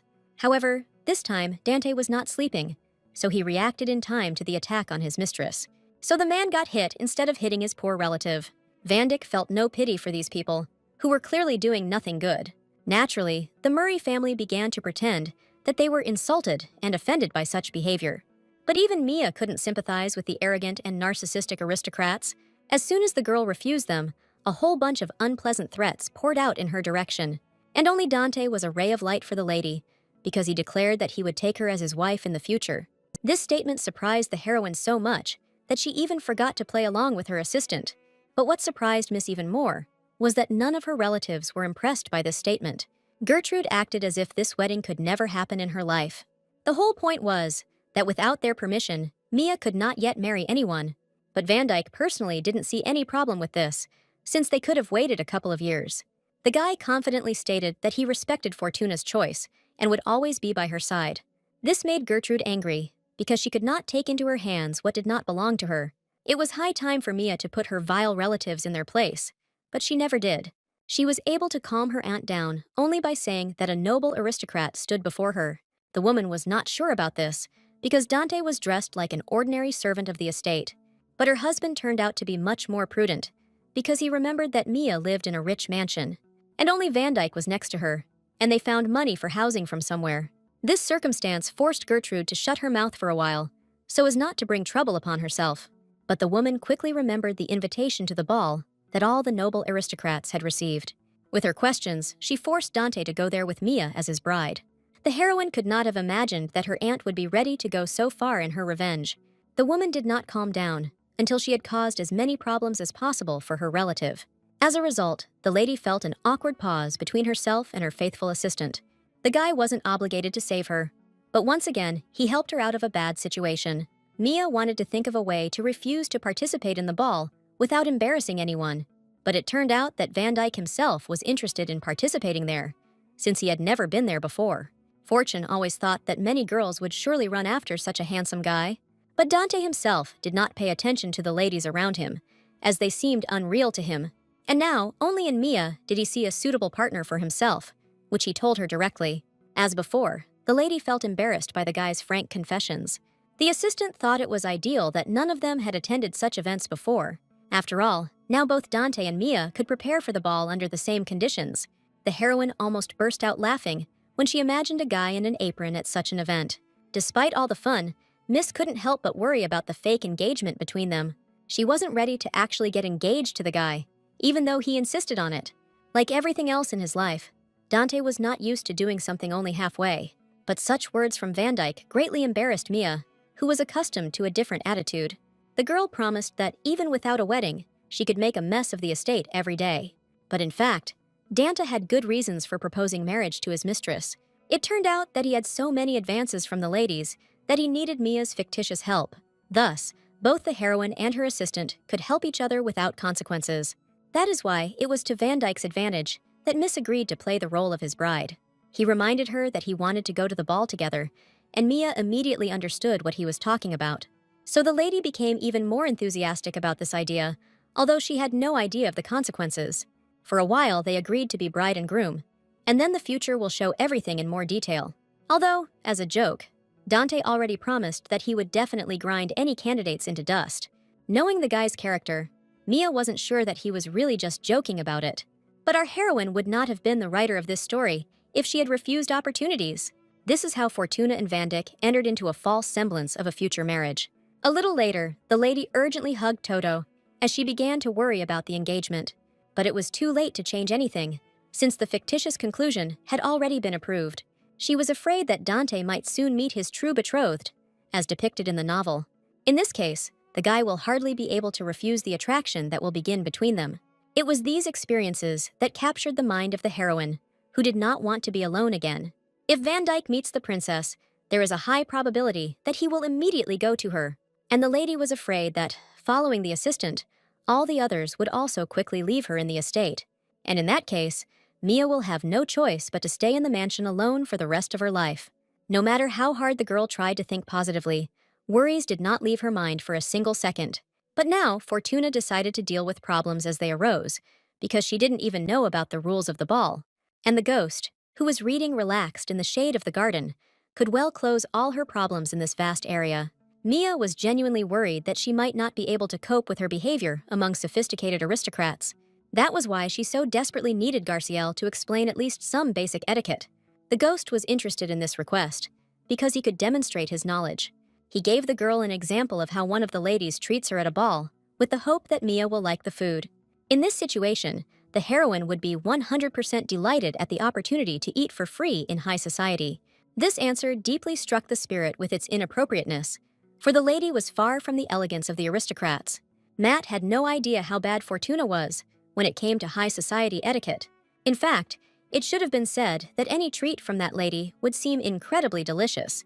The girl herself would not have guessed that at any moment her behavior could be ridiculed in various ways.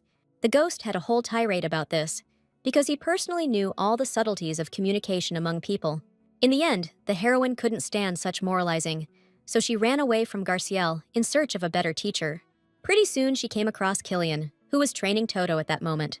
Mia hoped that this pleasant person would be able to help her with her issue, but it turned out that the knight had never attended a ball before, as he was of low birth.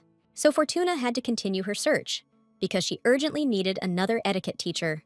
The girl was not one to give up after a few failures, so she did not get upset so quickly.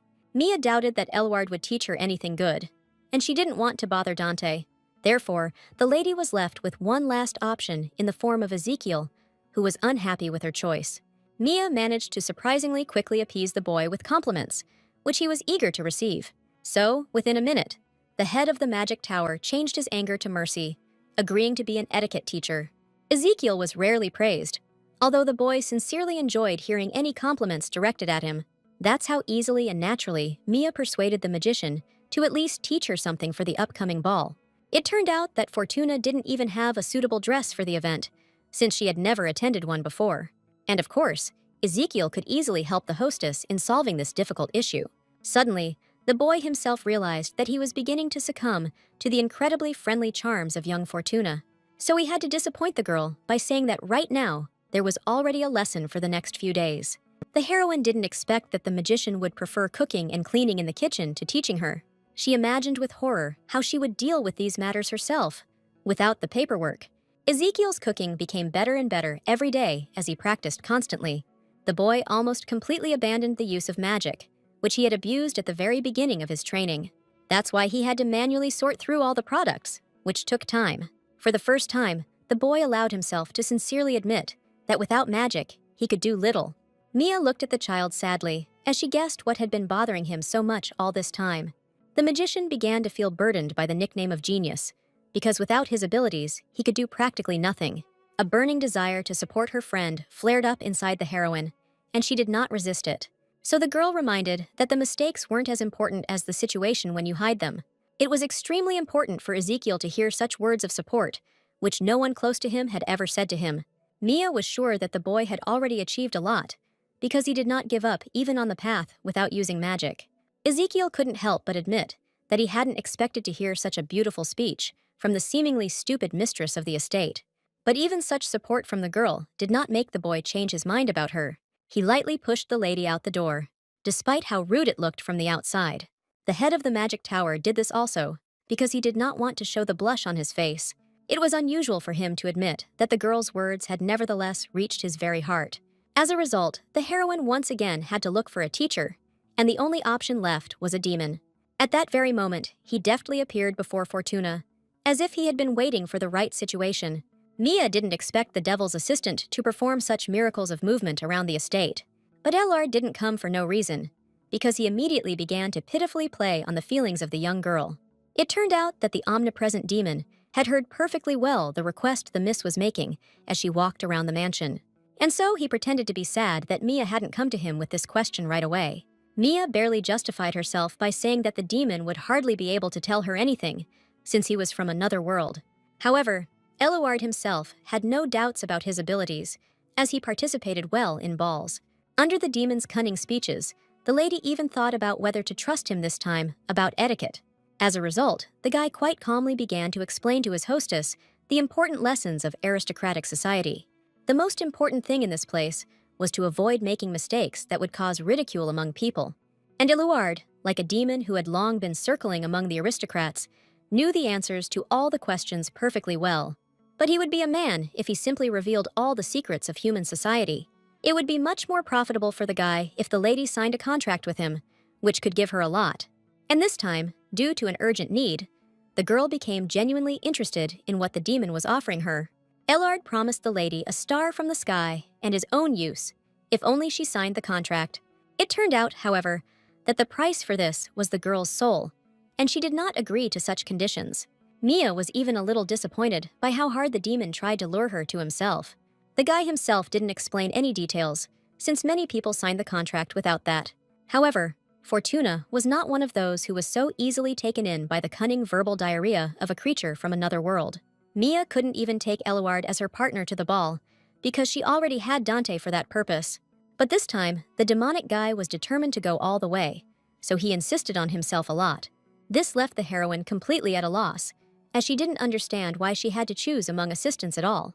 And at that very moment, Dante came to the aid of the confused mistress, who was being attacked by Eluard. The demon remembered perfectly well that their engagement was fictitious, and therefore did not want to retreat from his desires so quickly. It would not have been difficult for him to alter his memories so that everyone would think that he was the lady's partner. But Van Dyke knew perfectly well that without permission, the demon could not use his powers. Mia didn't expect that a real fight would suddenly begin between the guys for a place with her. This time, Dante was not going to give in, no matter what tricks the clever Eluard came up with. And then the demon suggested the option that the lady would go to the ball with the dress she chose. The heroine still didn't know how to calm her rivals down, so it was also beneficial for her. Anyway, Miss wouldn't have been able to choose a suitable outfit for the ball on her own. Surprisingly, Van Dyke had no doubt about his victory, so he easily agreed to these conditions. The demon only needed to get consent, as he immediately evaporated into thin air. And only Mia still didn't understand how her desire to learn something had led to this. Suddenly, Dante began to wonder when the mistress had managed to get so close to the semblance of a human. The heroine could not have imagined that from the outside, her communication would look so close. She quickly came up with excuses for herself, because she had no intention of trusting the cunning demon. The lady could have come up with a nickname for Dante too, to make it shorter to call him in public. But no matter how many options the girl tried, she didn't like any of them completely. It's all because the guy was good in the way he initially introduced himself to Mia. This decision encouraged Dante, because he had no intention of losing to his opponent anyway. But another surprise awaited the cunning Eluard, who had managed to prepare everything in advance. It turned out that Ezekiel had also gone to buy a dress for Fortuna, and had initially refused her. The boy pretended that he had run out of cooking ingredients, but that was not the case at all. This is because the head of the magic tower believed that he also had the right to participate in the selection. The lady did not expect that each of her acquaintances would be forced to attend the ball. It was only now that she realized how much Van Dyke had neglected his duties. But Eluard didn't give the girl time to think, because he was impatient to start trying on the clothes. But the first versions from the demon barely resembled clothes, let alone a dress. These jokes made the heroine immediately want to go home, because she was exhausted by these fittings. So soon, Eluard moved on with a laugh to real dresses, which turned out to be quite good. However, even so, Mia got tired pretty quickly, since she hadn't previously participated in choosing an outfit. But the mad demon did not let go of the lady until the very end, since she had not tried on all of his dresses. Dante tried to silently observe everything from the sidelines, although he sincerely believed that his options were better. Seeing the boy's participation in this farce, Ezekiel became noticeably angry with him for it. Van Dyke looked coldly at his friend when he reminded him of the order from the crown princess. In fact, Dante had no intention of fulfilling that strict task for the workers from the very beginning. Ezekiel didn't expect that he was the only one who had strictly adhered to the rules of attitude towards the task until now. The magician didn't relax for a second, because the demon inside Mia could wake up at any moment. But he could not predict the question of whether he would be able to kill the sweet and cheerful Fortuna. Dante had long ago decided for himself that the first thing he would do in that situation would be to try to save the lady. Ezekiel stubbornly defended himself, declaring that he would have no problem killing the girl when necessary. But her warm and supportive smile still stood before his face at that moment. Remembering this, the boy was no longer so sure of his serious intentions to kill. He watched Mia from the side, whose behavior did not foreshadow any catastrophe. The girl, like a completely ordinary person, was angry at the demon for his jokes about her outfits.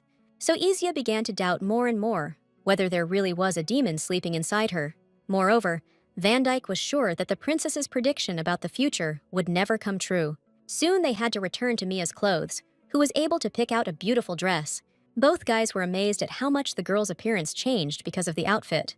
But the heroine herself was not happy with this dress, because it was too heavy for her, while Eluard continued to insist that his choice had always been impeccable. However, this time Mia felt like she couldn't even turn around because of the weight of her dress. Then Dante entered the game and invited the girl to try on the option he had chosen. She ran off into the fitting room with interest, while Ezekiel was surprised at the necessity of these actions. The boy desperately insisted that he had come here only to talk with a friend, which had already taken place. But the guys were distracted from their discussions by the cheerful Mia, who was delighted with this outfit. The demon couldn't believe that he had lost so quickly in just one option. But the girl had no time to explain why she ultimately chose clothes from Van Dyke. So Eluard had to accept defeat, which he hated more than anything in the world. But Dante knew Mia better from the start, so he was able to easily win over his friend. As he was leaving, the demon made a few nasty jokes that slightly stroked his ego. Once Fortuna made her choice, it was as if a huge burden had been lifted from her shoulders. Now the girl was not afraid to appear before aristocrats, whom she had never seen at a ball in her life. Miss was partly worried about the demon's condition, but Dante was sure that the guy was fine. It was much more important now to teach Mia all the rules of etiquette in high society. So from that day on, the heroine did not have even 5 minutes of time to rest, and for herself. Even Ezekiel unwittingly joined in this training, although he initially did not want to participate. But learning etiquette wasn't the end of it for the lady, as she also had to train her stamina. What Miss didn't like most was learning self-defense, even though the guys insisted on that too. As a result, Mia herself did not notice how she achieved significant results in all areas. However, the girl still wondered why such training was necessary at all. But Dante did not give Fortune a break, because the character of nobles was tempered in various ways. The girl did not argue with the assistants, only because they really knew about the ball better than she did. And so the long-awaited day of the banquet arrived, for which Miss had been so desperately preparing. Ezekiel and Killian were waiting for Mia downstairs in advance, and she took quite a while to get ready. Fortuna tried to take into account every detail, because many eyes would be looking at her at once. So on this day, the heroine could not allow herself to dress inappropriately for noble society. At that moment, Eluard appeared in the ladies' room, wanting to accompany her to the exit of the estate. The guy couldn't help but notice that the girl really did look like a real aristocrat. Although he was not happy to admit his loss, the demon did it with dignity. In fact, he came up with a small gift for Mia that could help her at the ball. They turned out to be earrings that allowed the Miss to communicate telepathically with the demon. The heroine had no idea that Eluard could use his powers in such a useful way, and the demon was pleased with Fortuna's reaction, which he had managed to impress to the highest degree. Now the lady was not afraid of any jokes from the nobles, which she still did not understand. So Mia remained sincerely grateful to Eluard for such invaluable help. In the courtyard, Dante, already in full dress, was waiting for the lady he had been training all this time. The guy couldn't contain his emotions, so he exchanged a couple of compliments about the girl's appearance with her. For the first time in her life, the heroine felt like she was the main character in this novel, although she remembered that this was not the case. But when you have so many handsome guys around you, it's hard to think in any other direction. It just turned out that she would have to get to the estate for the ball with Killian's help. The knight had prepared for this moment in advance, but still gave the lady a little surprise. It turned out to be Toto, who could reach any distant place in a couple of moments. But Miss had never flown on dragons before, so she was not mentally prepared for this. A flurry of indignation immediately flared up inside Fortuna over this strange matter. But Van Dyke was sure that with this method, no one would dare to look down on Miss. In the end, even Mia herself perceived this move as a chance to be noticed among the aristocrats. For 20 long years, the girl was forced to live alone, but she really needed at least one friend. It was only for this reason that the heroine agreed to such an unusual journey on a dragon. Eluard waved affectionately to his hostess from below, as he could have teleported himself to the ball right now. But Dante and Ezekiel had to get there using a regular carriage without a drop of magic. The lady realized too late that all this time she had a backup option in the form of a cart, and in fact, she would prefer this very familiar method of transportation. But the heroine didn't have time to change her mind, because Killian was already getting ready to go to the ball. He gave the command to Toto, and with a breakneck speed, they flew up so that Miss didn't have time to squeak. The boys also experienced a huge gust of wind, but they were already accustomed to such situations with the dragon. Meanwhile, many aristocrats had already arrived at the imperial palace, where the event was taking place. But none of them could have imagined that one of the ladies would suddenly arrive on a real dragon. Toto's landing was so noisy that even the most deaf person could not notice it. For a long time after landing, the lady was afraid to leave her vehicle. Now, the Earth seemed to her the best place on Earth after such an aerial flight. It took Mia a moment to notice that during their landing, they had knocked off part of the roof of the Emperor's palace. This was noticeable even to the naked eye, as the damage was quite extensive. But Killian didn't worry about it, because he had done so much for the Empire that he could be forgiven. By this time, Ezekiel and Dante had already arrived at the place with the help of the cart, and the magician was shocked by the appearance of the hostess. After such a flight, both she and Killian looked as if they had not been through their best days. The heroine experienced such a strong shock that she could not properly explain what had happened to her. But the boy had the most complaints about the knight who could protect them both with his aura. As soon as the heroine heard this, her endless fatigue was replaced by well-deserved anger towards her assistant. Even Eluard did not expect that air travel would be so difficult for the girl. However, with the help of his magic, the demon easily corrected all the shortcomings acquired during the flight. But Dante was pleased with the impression the girl was able to make on the aristocrats around her. This is exactly what the lady was initially counting on, because she wanted to find friends in the new society. So Mia was the first to cheerfully greet the people standing near her. But, contrary to the heroine's expectations, no one dared to say anything to her in response. So, from the very first moments at the ball, Miss suffered a real defeat, which she experienced bitterly. Only her close assistants consoled the lady a little by being constantly by her side. Dante's main goal for today was to make sure Mia didn't have the opportunity to be sad for even a minute. Therefore, soon, the whole company entered the main hall of the palace, where the ball would take place. Unfortunately for the heroine, her relatives were already inside and were eagerly awaiting her arrival. Gertrude had hoped that Mia would not be able to attend the banquet due to her low status. But the girl's appearance was opportune for the woman who was going to introduce her to a potential groom. It was important to Murray that the lady pleased the Earl, as he was closely related to the church itself. But Fortuna didn't care about status, so she wasn't interested in this option. Count Kaiden Draxler's appearance could impress crowds of girls who adored real men, but he made no impression on the heroine, since she had different tastes. The man turned out to be an unusually polite and courteous person, but even this did not melt the lady's heart. What outraged the heroine most was that Kaiden decided for her that they would definitely get married. But the lady had not at all planned to build such an important relationship with a stranger. But fortunately for the girl, Dante immediately stood up for her and identified himself as her fiancé. At first, Draxler reacted coldly to Van Dyke, as he did not immediately recognize his identity. Meanwhile, the assistant was widely known in aristocratic circles to all people. That was why Kaiden was so happy to see the great mage, whom few had ever had the chance to talk to.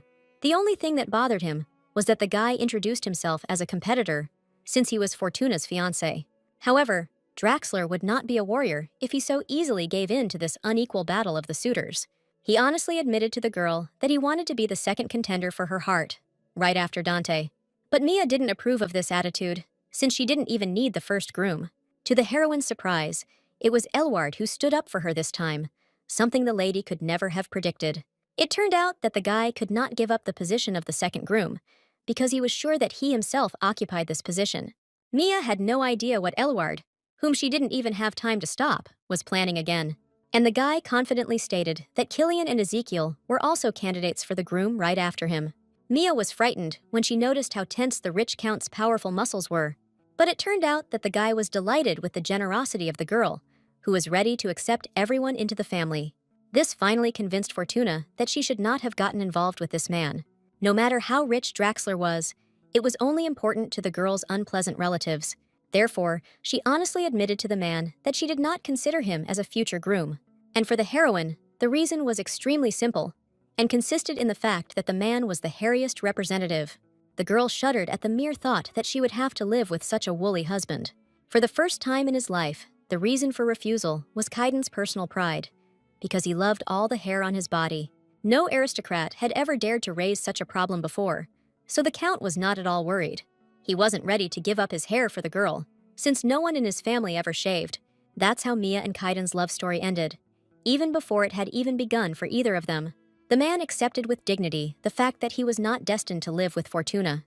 The girl's family was against this decision, because they had to return the Count's gifts. The head of the family, who had managed to spend almost all of his money on gambling, was most worried about this. Murray's wife had spent just as much on fine clothes as he had, so they had nothing to return. So the relatives quickly disappeared from sight as they ran after the rich and generous Draxler. The heroine could only hope that she would not see these unpleasant people for a long time. As soon as the main event began, the lady noticed that Dante had become suspiciously silent, but the guy himself diligently pretended that nothing terrible had happened to him recently. Although even the inattentive Mia could see that Van Dyke was quite offended by something, Miss could not be offended by the assistant in response, because his face was sweet even at such moments. It turned out that the guy was unhappy with the appearance of 3 more eligible bachelors in his hostess's life. He was sure that this place was destined only for him, but fate had decided things much more unpleasantly. Therefore, the assistant sincerely did not understand whether he alone was not enough for Miss. The cunning demon stated in time that Mia did not deny his words at the right moment. This is how the heroine found herself guilty of something in which she herself did not really want to participate. It would have been more logical if Dante had asked all these questions to his friends who supported Eluard. Ezekiel and Killian stubbornly pretended that they were not involved, but they were also part of the dispute. The head of the magic tower said that this was the only way to quickly resolve the issue, and his words seemed logical to the girl, so she no longer suspected her friends. But it turned out that the knight personally took part in the competition because he did not like to lose. The guy would never in his life allow himself to be placed lower than his demonic comrade. After all, the knight had never taken the last place anywhere before, so he didn't know what it was. So all the guys started quarreling among themselves again, as no one wanted to be the last one. To Mia herself, this argument seemed pointless, since she was not considering anyone as a suitor. Fortune was only worried about Van Dyke, who seemed increasingly sad from his friends' conversations. The heroine suddenly had the thought that the guy could simply be jealous of her towards them. But at that moment, beautiful music spread throughout the hall and distracted the lady's attention. Only now did she realize that it was time for all the aristocrats to dance. The girl was not mentally prepared to dance, but she still had no other choice. Dante admitted that he would like to receive the first dance from the hostess, since he was her faithful assistant, and Mia didn't have a single objection, because this guy really helped her a lot. But then Eluard intervened in the conversation, who also believed that he had the right to the first dance. Only Van Dyke remembered that the ladies were supposed to dance first with their partners. But the demon didn't consider this a problem, because if Dante died, he would be first in line. This is how, by chance, former friends turned against each other again because of a girl, and the heroine could not reconcile them, since she herself was the cause of constant quarrels. In the end, the demon decided to leave the responsibility for the decision on the owner of the estate herself. He smiled widely, as he was sure that Mia would definitely choose him. But Dante did not back down from his rival, wanting at all costs to get Mrs. First Dance. Fortuna found herself caught between two fires. Although she already had many problems, she had no idea which guy to choose for her first dance. In the girl's opinion, all this was nothing more than a childish argument, just for the sake of the argument itself. But both guys were extremely serious, because in high society, this was highly valued. So, no matter how much Mia tried to shirk responsibility, she still had to choose. The best thing Fortuna could come up with now was for all three of them to dance. Neither Dante nor Eluard appreciated the offer from a Swedish family to which they were not related. In the end, the demon still gave in to his opponent, because he saw how hard it was for the lady. However, he demanded a promise from her that the second dance would definitely be his. The joy in Mia's soul that the decision was made is difficult to describe in words. She herself pulled her partner, Dante, onto the dance floor, which he was noticeably surprised by. Fortuna was still having a hard time getting used to the manner of behaving at a social event. Although the girl tried her best, she constantly missed many points. However, Dante was generously ready to forgive his mistress as many times as necessary. So, with such a faithful and sensitive assistant, not a single thought troubled the heroine. Fortuna had no idea that she would reveal herself so strongly in Van Dyke's company. The more they talked, the more the guy attracted the restless girl to him.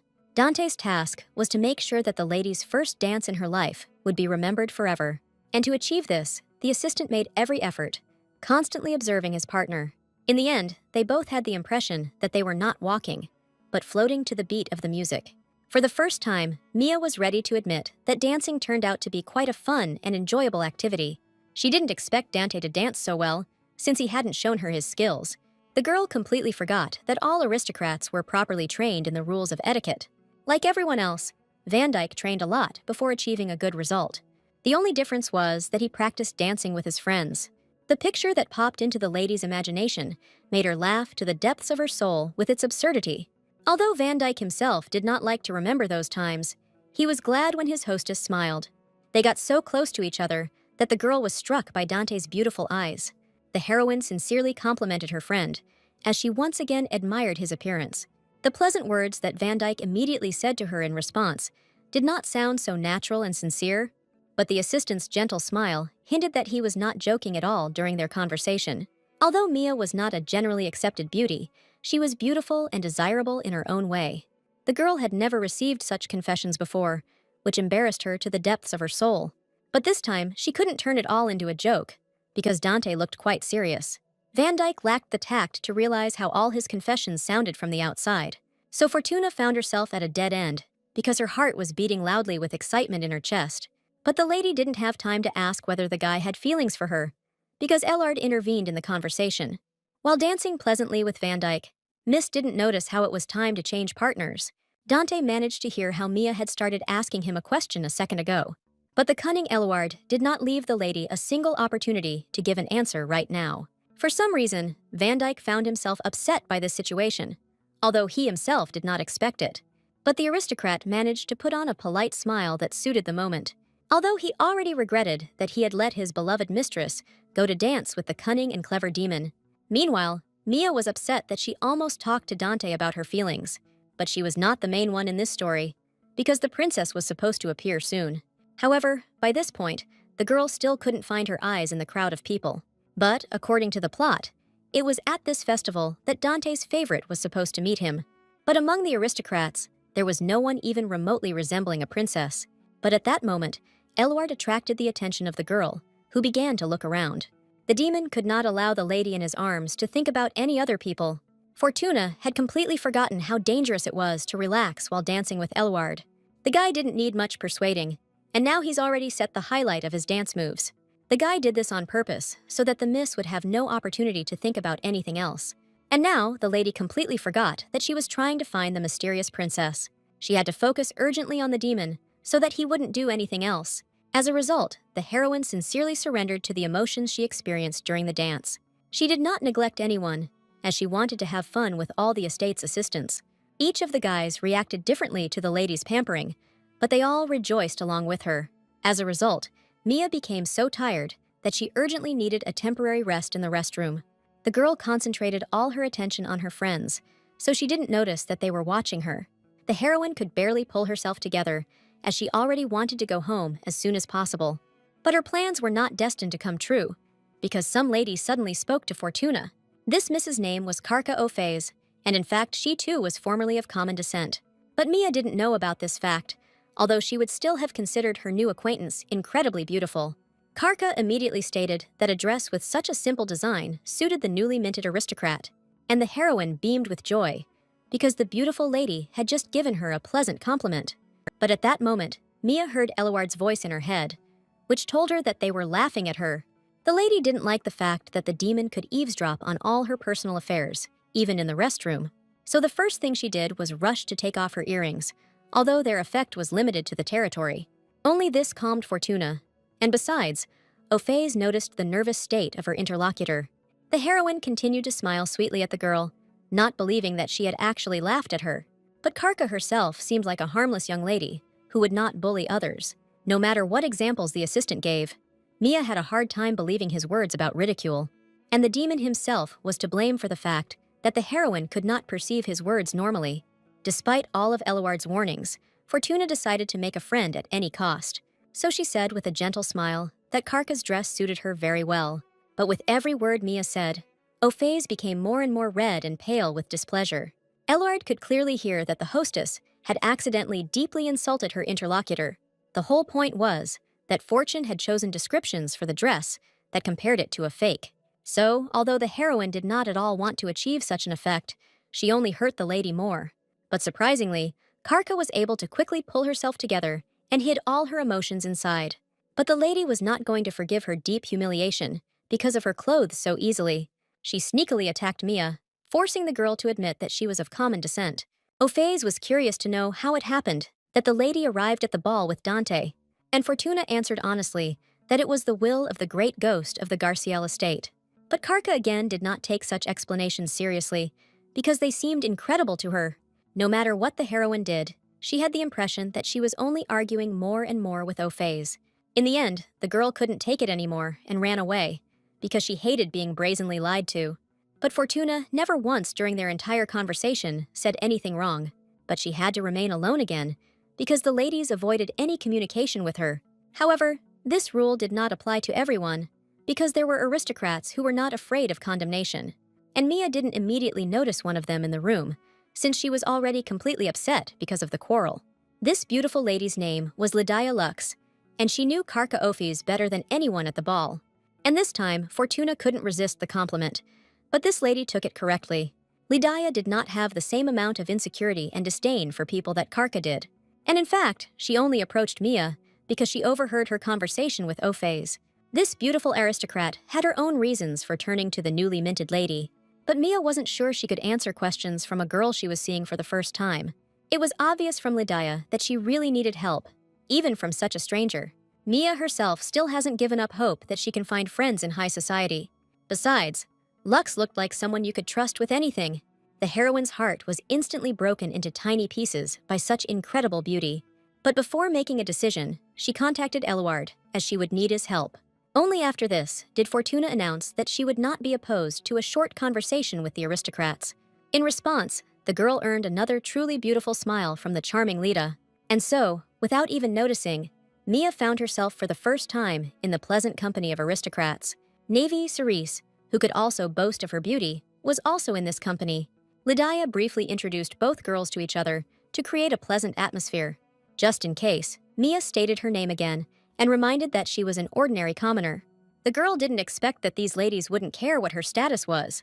This made the heroine wonder even more why the aristocrats had invited her to talk.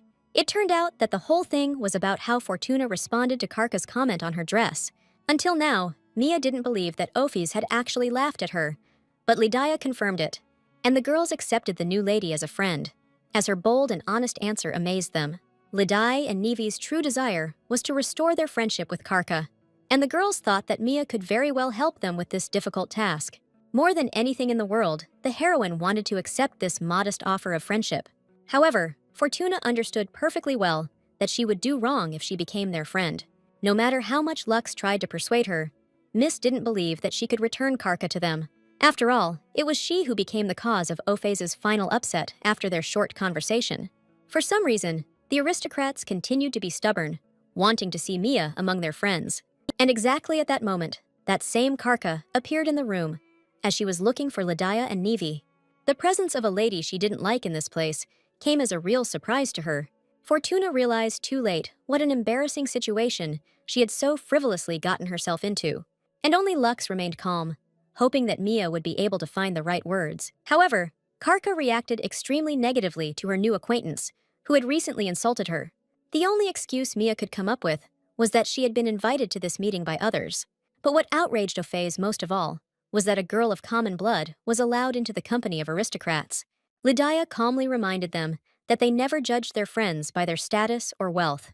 And Karka had nothing to say in response to this, because otherwise her friends would not have communicated with her. Only now did the heroine learn from Eluard that Ophase was actually the same as her. The assistant did not admit where the information came from, but he assured me of its veracity. In the end, Mia stood up for both herself and Karka, saying that they were worthy of the invitation. But Ophase couldn't stand the fact that someone else was smarter than her. Until the very end, the lady indirectly insulted Fortuna, although she had done nothing bad to her. Suddenly, the girls heard cheerful laughter nearby, so they had to stop arguing. An unfamiliar lady appeared before Mia, who was the princess of the empire named Alexis Chartasen. Only the heroine did not recognize the heir to the throne, since she had never met her before. But all the other aristocrats quickly reacted and bowed politely to the ruler. Only thanks to this did Mia find out who exactly she had the honor of talking to now. In the story, this lady was famous for her abilities, thanks to which she rose to the throne. The heroine was too carried away by thoughts about Dante's love and completely forgot about her relatives. Only this time, for some reason, Eluard did not answer how Mia should behave with the heiress. The girl noticed the awkward silence between them, but had no idea how to fix it. Only Lydia suggested to Fortuna that she should not forget about communication etiquette. Mia remembered too late that she had failed to show respect to such an important person. However, the princess did not even think of being angry with the lady, including because she had heard a lot about her. In this acquaintance, Alexis pursued her own goals, which she did not intend to reveal to anyone. Even the heroine, who read the plot of the novel, had no idea about the princess's true desires. Chartanes gave the girls permission to be informal, accompanied by a silly joke. Mia didn't expect Alexis to act so carelessly in front of others, but the other ladies highly appreciated the princess's wit, understanding her clever play on words. Altogether, they began to laugh loudly, but only to appease the heir to the throne. This whole situation seemed extremely stupid to Fortuna, but she could not admit it.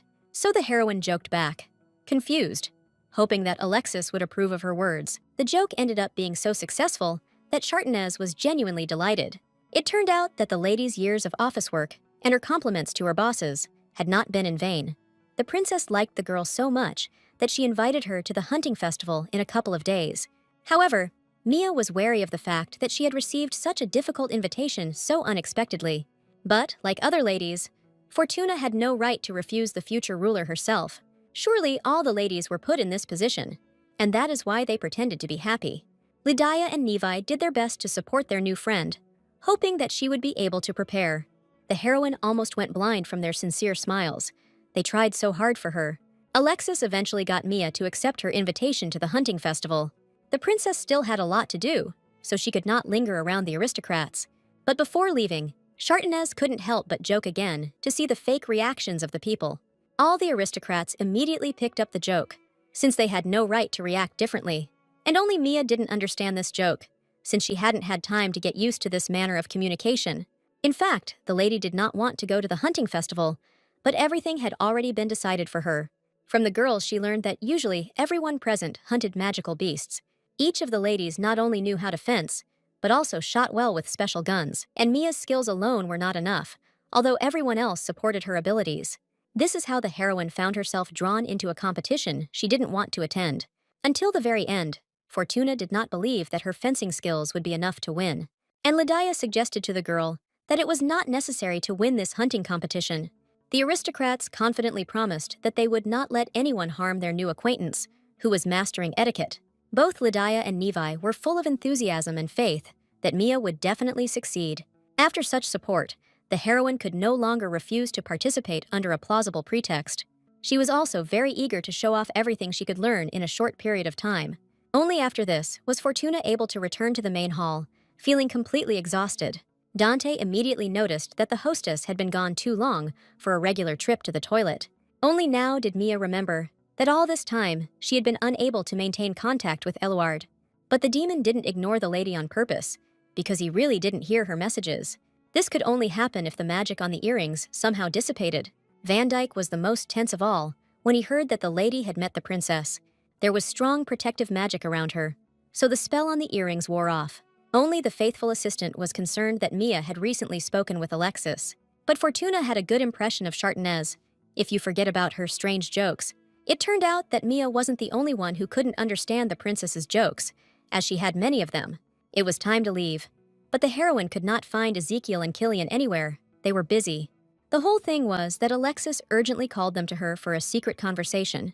It was important for Chartenez to know if her loyal assistants remembered her recent order for them. And none of the guys dared to forget the princess's instructions, which could not be disobeyed. However, recently, even the head of the mage tower could not completely follow the instructions, but there was still a danger that a powerful demon really was sleeping inside Fortuna. A squad of the finest knights was tasked with eliminating the girl if the creature began to awaken. But during the dialogues with Mia, no one noticed in her even a drop of that danger and strength. Alexis herself had time to see for herself that it was Fortuna who did not seem to be the demon's host.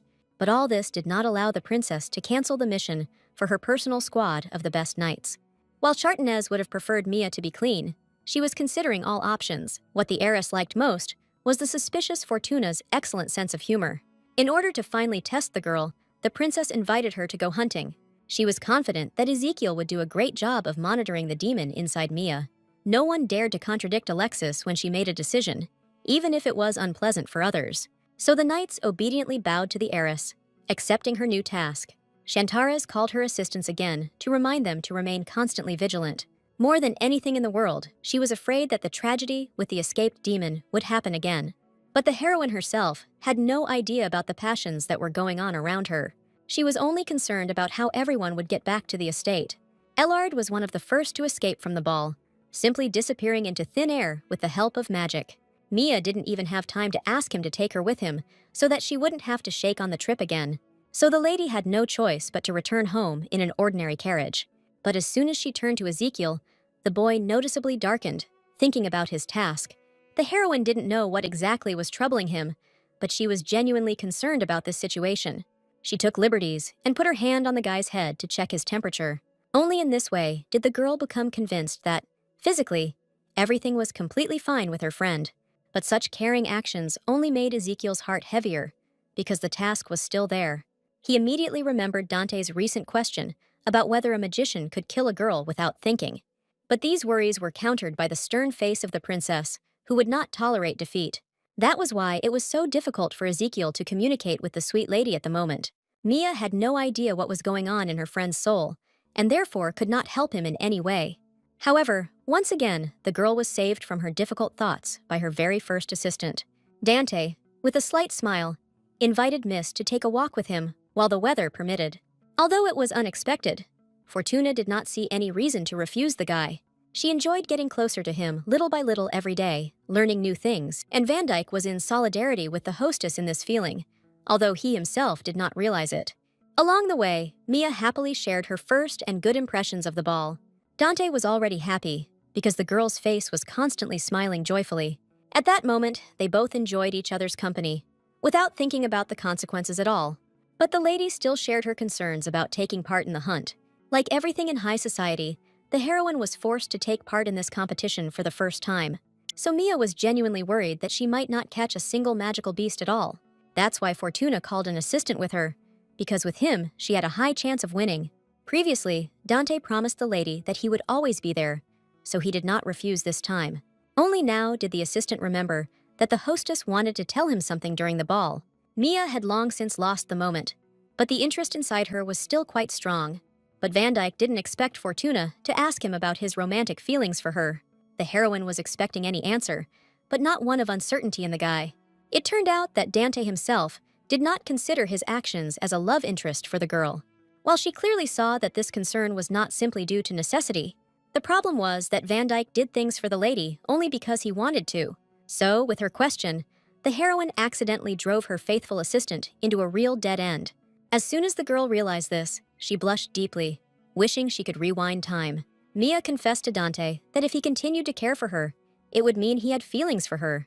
However, the guy still couldn't understand why it all worked this way. Love was always a closed topic for Van Dyke, so he was unable to recognize it in time. So the assistant had to honestly admit that he did not understand his feelings for the lady. At that moment, the heroine remembered the backstory of the novel she had gotten into by accident.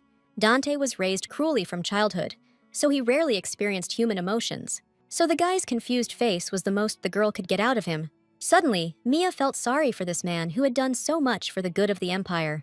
Therefore, Fortuna forgot about all the awkwardness and suggested that they continue to remain close friends. She tried her best to hide the enormous embarrassment that was blazing inside her. For this reason, the lady finished her walk much earlier, because she could not help herself. She left Van Dyke alone, but now it was good for him, because he wanted to think alone. The very next day, thoughts of hunting displaced all other worries within Fortuna. She couldn't ask Dante to teach her, so she turned to another good candidate. But Ezekiel wasn't thrilled that Miss was pestering him with questions again. All this time, the boy had been practicing cooking, so he had a lot of waste for fertilizer. Although Mia distracted her friend from his work, she really needed help with her studies. But the magician had no idea how to shoot weapons properly, because he only used magic. He immediately suggested that Fortuna turn to Dante, but Miss did not even consider this option. She awkwardly lied that the assistant was too busy cleaning to be distracted. In response, the boy grumbled that he had been spending all his time cooking, so he couldn't help. His suggestion to find someone more physically fit actually made sense. In this regard, Killian could teach Fortuna a lot, if only she asked. Right now, the knight was once again devoting a lot of time to training little Toto, but the lady wasn't sure that the swordmaster could tell her anything about firearms. She didn't expect that the knights at the military academy would necessarily have multidisciplinary training. Therefore, if Killian agrees to train Mia, she will not lose anything at all. The girl only had to delicately persuade the assistant so that he would not refuse her, like the others. It turned out that the guy was already aware of all the latest events related to the hunting festival. He had already learned about this from Dante, so he thought that the hostess would turn to Van Dyke. But the fact that Mia chose him ultimately appealed to the good-natured knight. The heroine was delighted that someone would finally teach her how to hold a gun correctly. But the girl's ideas about training were fundamentally different from what happened later. Killian began to chase the lady around the garden, since using the weapon required stamina. As soon as Miss slowed down, even for a moment, the sharp-eyed guy immediately urged her on again. The knight intended to impart as many skills as possible to his mistress in a short time, and the girl tried her best, because she dreamed of winning the hunt. This is how Mia's unbearably difficult training began, for which she was not prepared. Already after the first task, Fortuna felt as if she was ready to die right on the spot. Killian explained that he made the lady run so that she could test her limits. Mia immediately guessed that this was exactly what had once happened to the knight himself. And for the first time, the guy did not deny the fact that he had experienced a real magical overload. The girl knew that this side effect occurred when someone abused magic. And Killian confirmed this fact because he once invested his aura to strengthen a sharp sword. But he also had his own limit, which the guy deliberately crossed during the fight. The result was that the knight's body instantly began to transform into a monster. During that incident, Killian almost lost his life, which he remembered well even now. It remained a mystery to the heroine how the knight had been able to survive in such a difficult situation. It turned out that he owed his life to Ezekiel, who had crafted this armor in time. The boy was so brilliant that he saved the life of his close friend with the help of magic. Before, Mia had no idea that the tower leader could be so sentimental inside. But all his close ones were well aware of this contradictory nature of the powerful Ezekiel. Only now did Fortuna learn that this trinity had long served the princess together, and the revelations that came from the knight made the lady understand how much all these people suffered. The knight himself believed that his life was over at this point, since there was no way to return. So now Killian will have to live forever, with regrets for his excessive actions. But the girl perceived the situation differently for the guy, who was now forced to wear armor. Killian didn't expect anyone to think he'd lived his life doing everything he could for others. Mia believed that, thanks to soldiers like these who sacrificed themselves, she could smile with peace of mind. Therefore, Fortune was proud of the knight, although he blamed himself for his lack of restraint on the battlefield.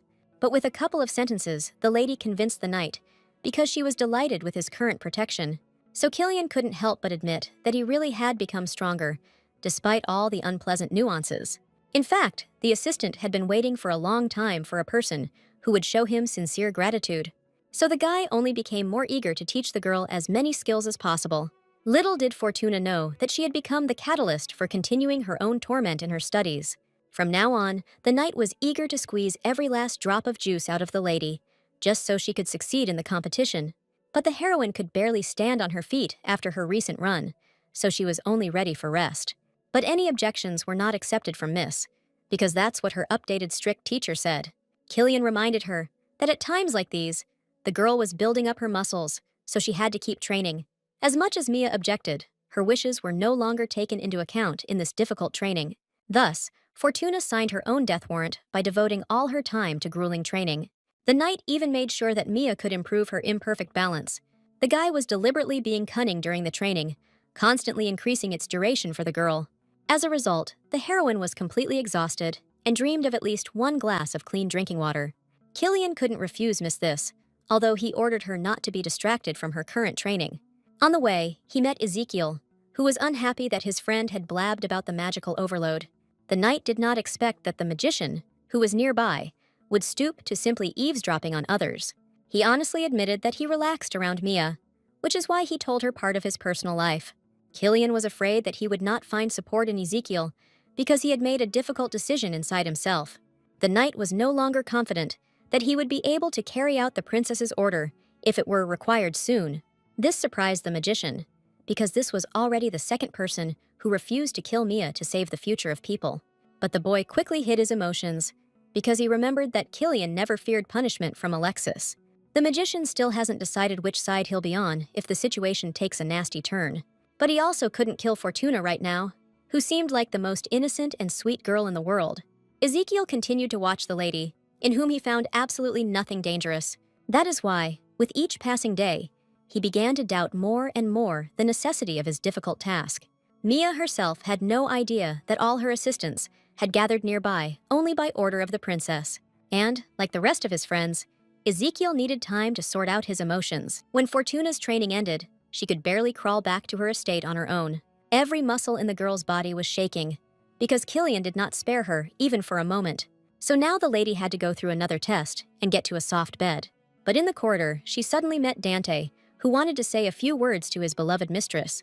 It turned out that the assistant had prepared a relaxing tea for the lady to reward her for her training, but the heroine wasn't ready to talk to the guy after yesterday, because she felt awkward.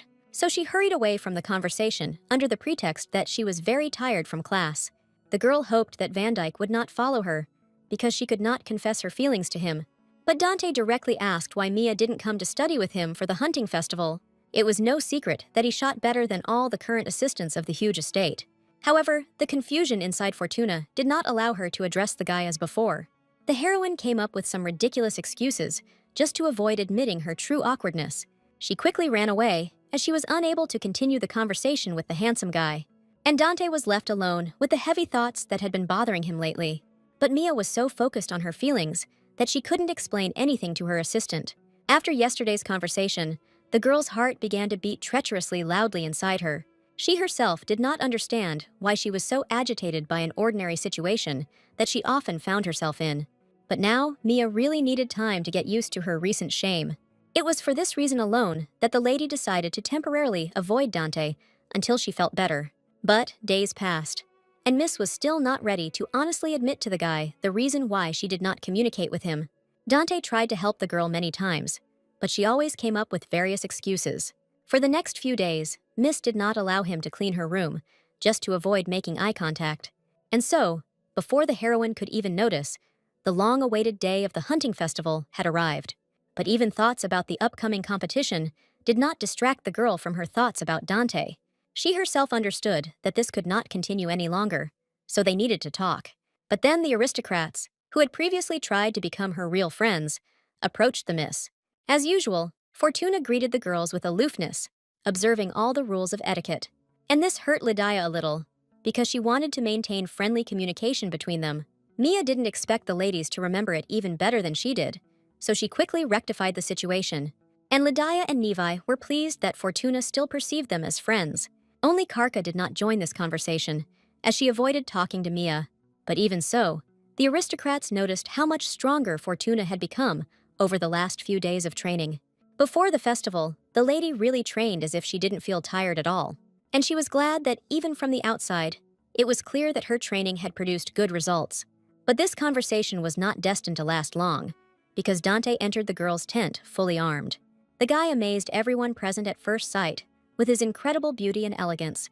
It was no trouble for him to confuse everyone around him, although the assistant himself was not aware of this strange nuance. But he noticed that Mia's face was covered with an incomprehensible blush, to which the heroine had no clear answer. Fortuna's friends warmly noted that she looked good next to her fiancé. Therefore, the lady had no choice but to continue playing the role of being in love with Van Dyke. Although Mia herself would have preferred to talk about other topics that would not embarrass her so much. But it turned out that numerous rumors had already started circulating about the heroine's ideal suitors. Moreover, someone was sure that there were at least 200 of them, and all of them were madly in love with the girl. Fortuna had no idea that the little lies her friends told at the ball would lead to rumors that would be so far from the truth. But Mia was saved from confession by Dante, who expressed a desire to talk to her alone. But this was not part of the lady's plans, as she was not ready to talk to the guy. As soon as the aristocrats left, an awkward silence fell again between the two good friends, and Fortuna could not help herself because she was still embarrassed in front of her faithful assistant. She was grateful to Dante for starting the conversation first, even though it was an attack on her. In the last few days, the heroine really did desperately avoid Van Dyke, which could not be hidden from him. The assistant himself had no idea that that short conversation after the ball was to blame for everything. He was only worried that his mistress no longer liked him. But that was far from the truth, as Mia reported. Only now did Fortuna find the strength to honestly say that she ran away from her friend only because of the awkwardness inside. She had no idea what kind of reaction this would cause in the guy, so she had been wary for the last few days. But Dante, with a gentle smile, asked the lady never to avoid him again because of such strange little things. He was genuinely sad that there had been a long-term misunderstanding between him and the lady. Mia took the first step towards application and promised that she would discuss any questions in the future. This visibly pleased the guy, who himself had no intention of hiding anything from his beloved mistress. In fact, he didn't come for no reason, because he had a nice gift for the girl with him. It was a locator specially created for this moment, which showed the location of the carrier. But the lady did not understand why Dante gave her such a thing, because she would never be alone at the competition. But the assistant was so worried about Mia that he wanted to provide every possible safety measure. He was ready to rush to Miss at any moment if the subject reported that something was wrong with her. The girl's heart felt warm just from this, so she completely forgot about the awkwardness. Then the rest of the assistants came to the hostess's tent, and they also didn't come empty-handed. But Fortuna was horrified, not delighted, at the sight of Killian's nightmarish gift. The guy himself didn't see any problem in bringing a real skull for Fortuna as a helmet. He was sure that this thing could save the girl's life in many situations, because it was strong.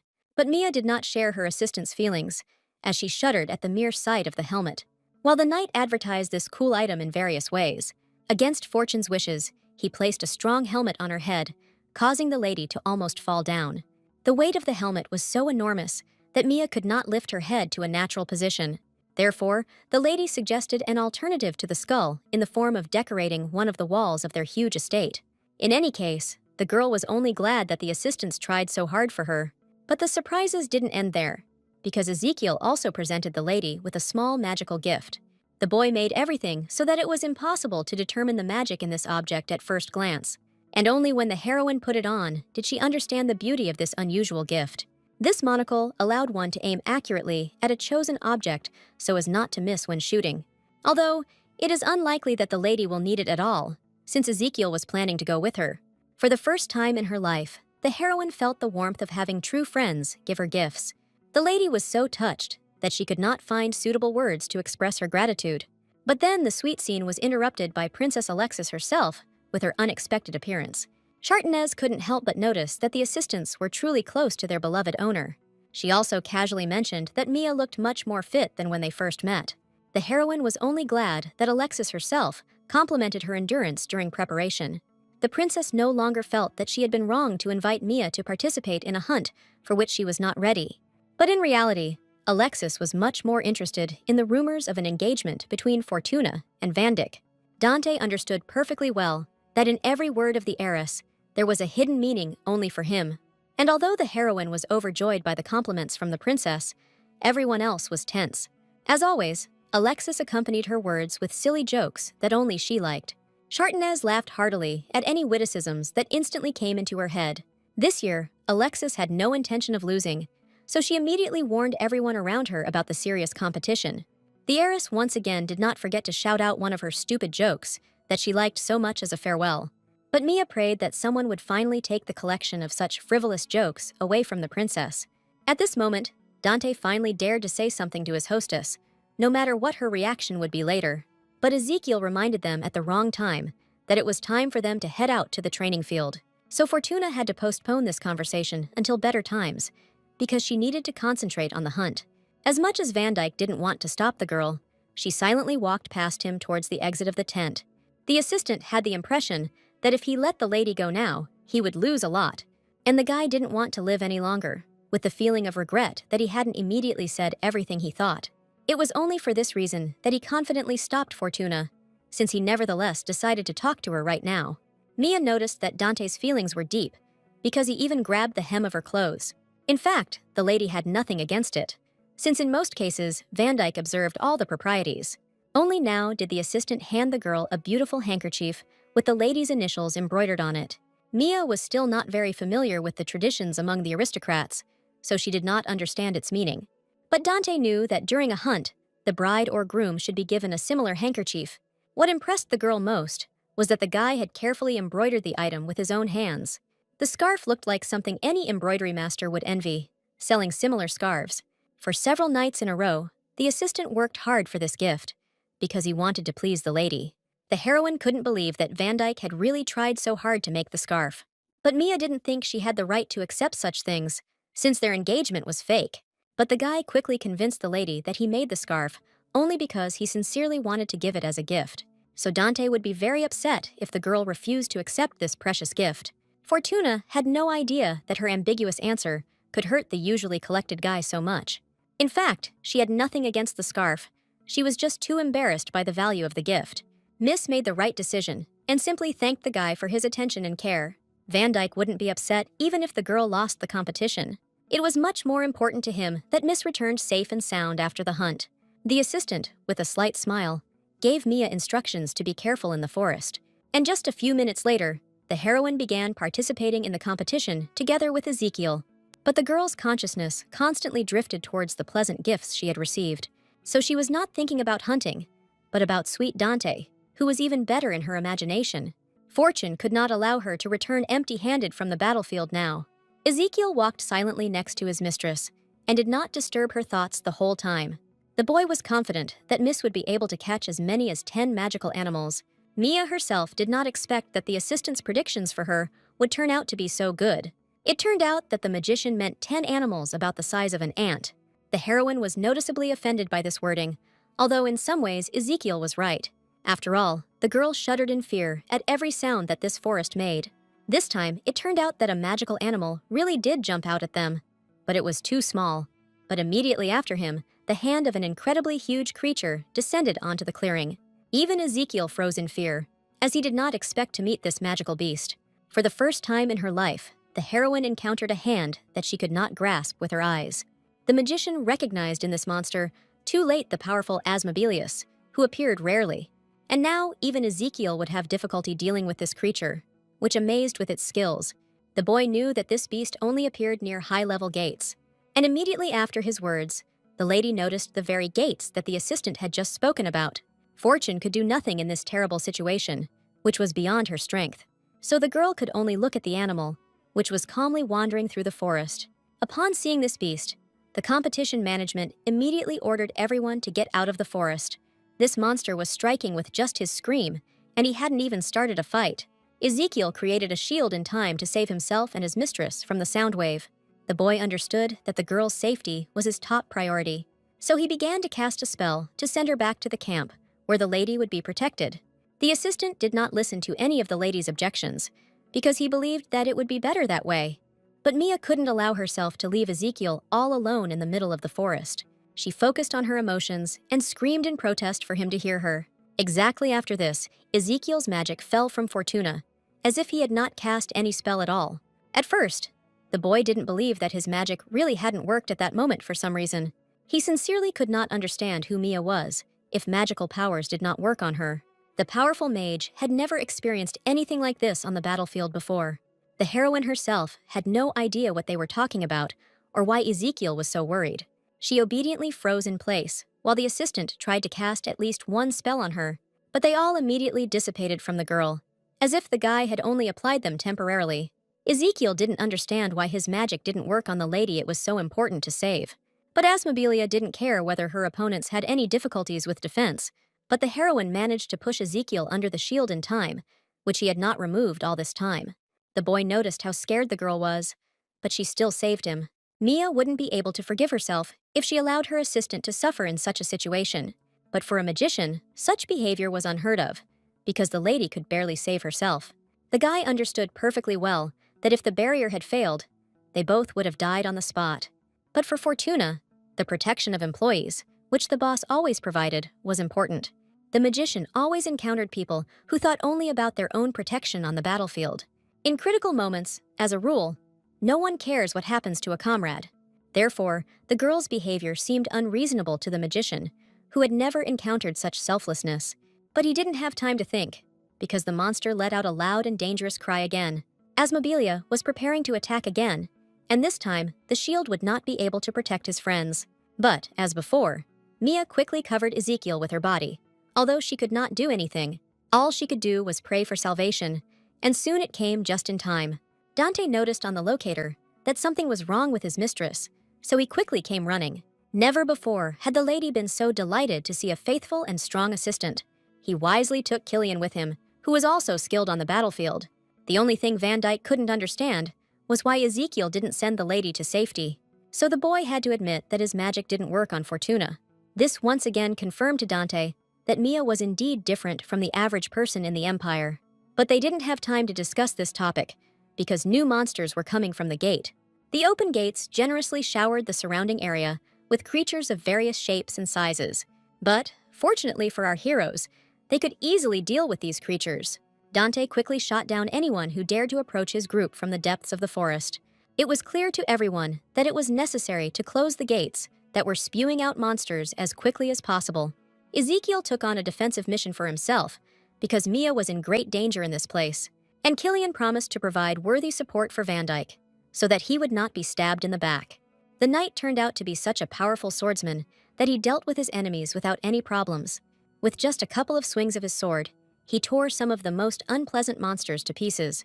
Dante, meanwhile, focused his magic entirely on closing the huge gates.